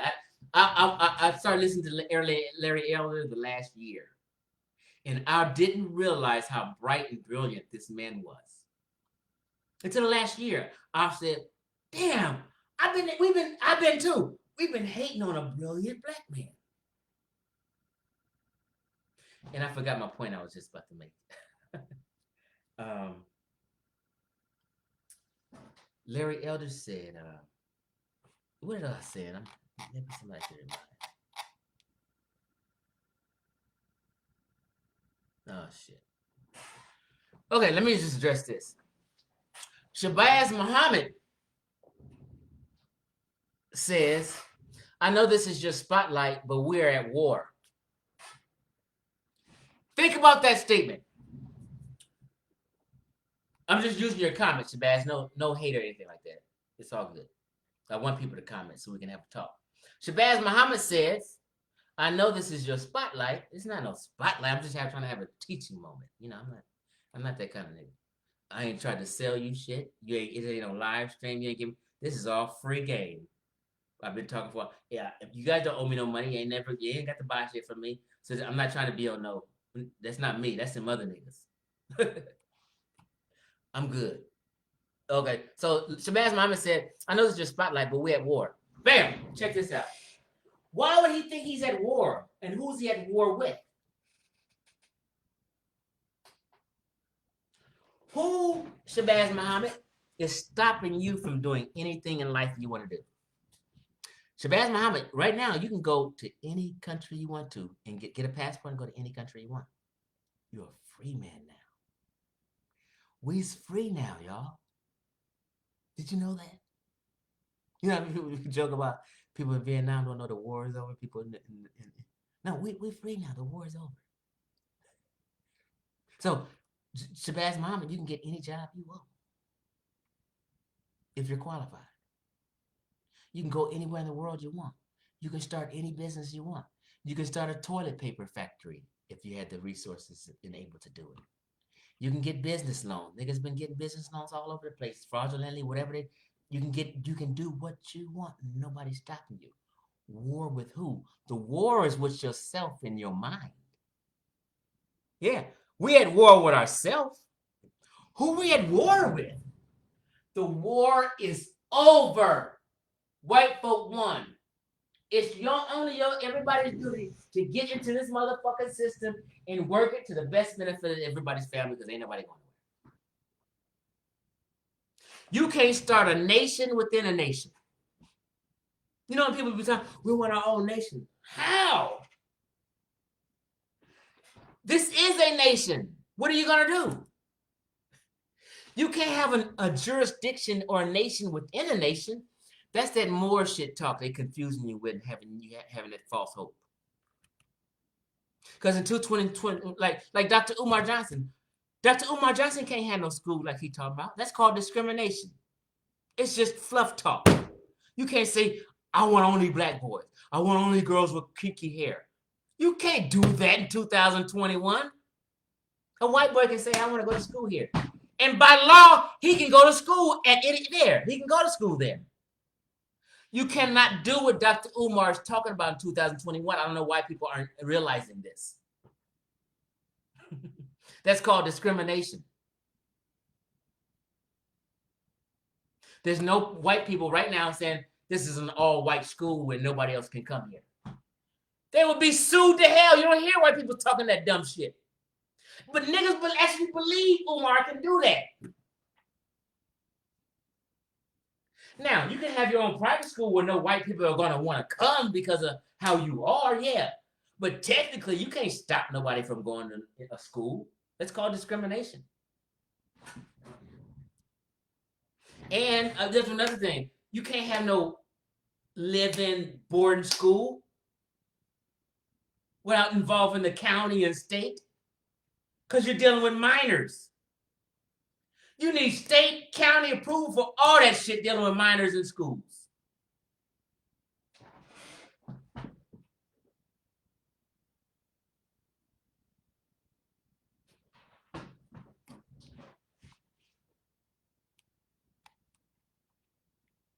Yeah, so, I mean, like, who are you at war with?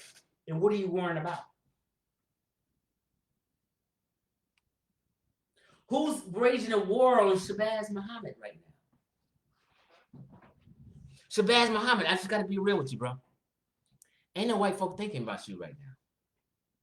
Like, real talk. You can walk out your house right now and go wherever you want. Ain't no white folk thinking about you or trying to control you. That's in your mind. Fuck around and rob a cell phone store, then they might be thinking about you. But ain't nobody even thinking about you. Ain't nobody trying to wage war on you. It's nobody trying to harm you or kill you. That's why you're still alive. Nobody listening to me is no police is trying to kill anybody that's listening to me. These people who y'all be in this Illuminati, white folk right now. Like okay, let me another thing about the education system. I went to a school in suburb.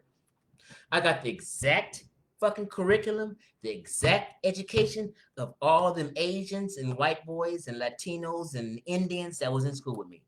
We got the exact same education. We was in the same damn classroom.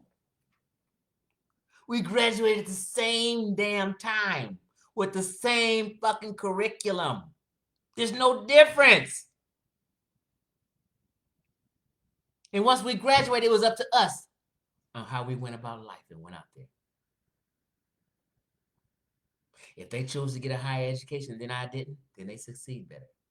But all them white boys I went to school at, they're not doing better than me. We're on the same level. These white folk ain't thinking about y'all like that, really. Look, they're doing the same thing you doing right now. They're at home with their kids. They thinking about the Super Bowl coming up. What sports they gonna watch, what pay-per-view they gonna buy, how they gonna make it next month. They think it. People think white people are God, just in their mind. White folk right now, families are doing the same thing you're doing, figuring out how they're gonna make it. Your white neighbors, another white neighbor, is not getting together and having some white meeting and plotting and getting together. See, when people talk about this unity thing, these white folk ain't they don't have meetings and get the unity and all this other you thinking of. They're all separate. Everybody is separate. Your only duty is to take care of you and your family. White man's only duty is to take care of himself and his family. An Asian man's only duty is to take care of himself and his family. That's it. The black man can go buy a business and make a big corporation. The white man can buy a business and turn it into a corporation, whatever.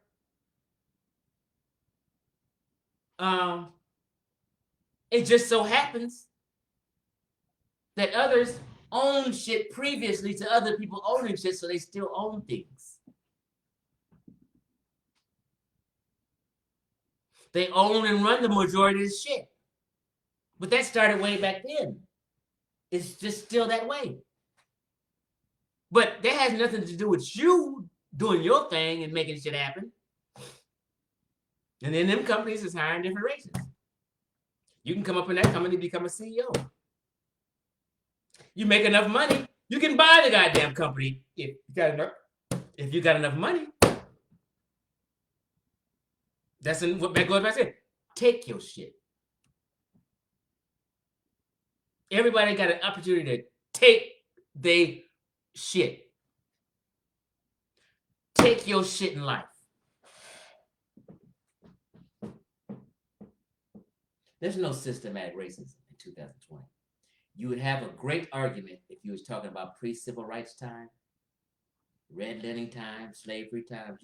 But if you put your mind in 2021, you will see there's no systematic racism. There's no systematic racism in the judicial system per se, unless you want to bring up some certain unfair laws. But if you erase those unfair laws, you can't find really no good argument for yourself.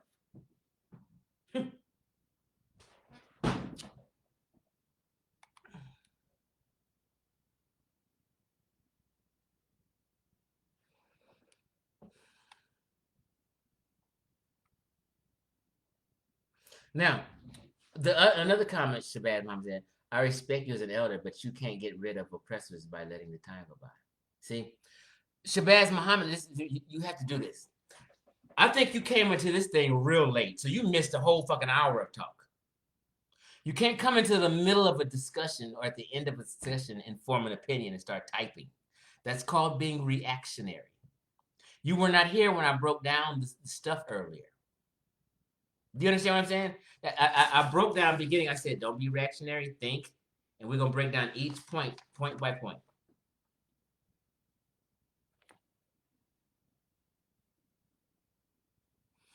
And he said, get rid of oppressors. Who's an oppressor? See, in some of these people's mind, he'll think white man, and he also automatically equated to an oppressor. Ain't no what my white neighbors oppressing me. All the white kids I went to school with aren't oppressing me or trying to oppress me. You got to stop these false equations, these false equivalents.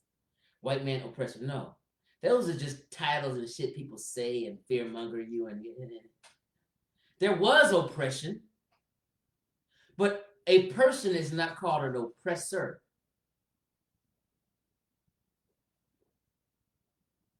There can be a racist that act out on you and treat you wrong, or maybe unfairly sentence you. But like oppressor, today in 2021, your mind is in a far gone place. Your mind is not in 2021.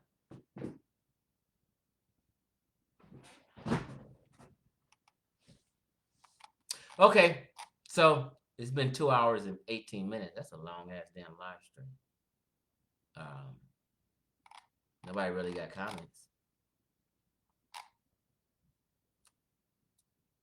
Yeah, so if these black cities with these black politicians, black police chiefs, black mayors and all this other shit, if they ain't politicking right, that's because they not politicking right. It's not a system. You know? So everybody basically agrees with Candace from what I've seen. If you can only put one thing down, and I ask people what specific systems, and a person that can only put one down, that means you're basically saying systematic racism is not available, not here. Just maybe in the judicial system, maybe some systematic racism. But in general, you're basically saying there's no systematic racism. If all you can come up with judicial, you're basically saying there's no systematic racism. You're basically saying, you know what? Some little few laws in the judicial system should change. That's what you're saying. Y'all enjoy your day. I'm out of here.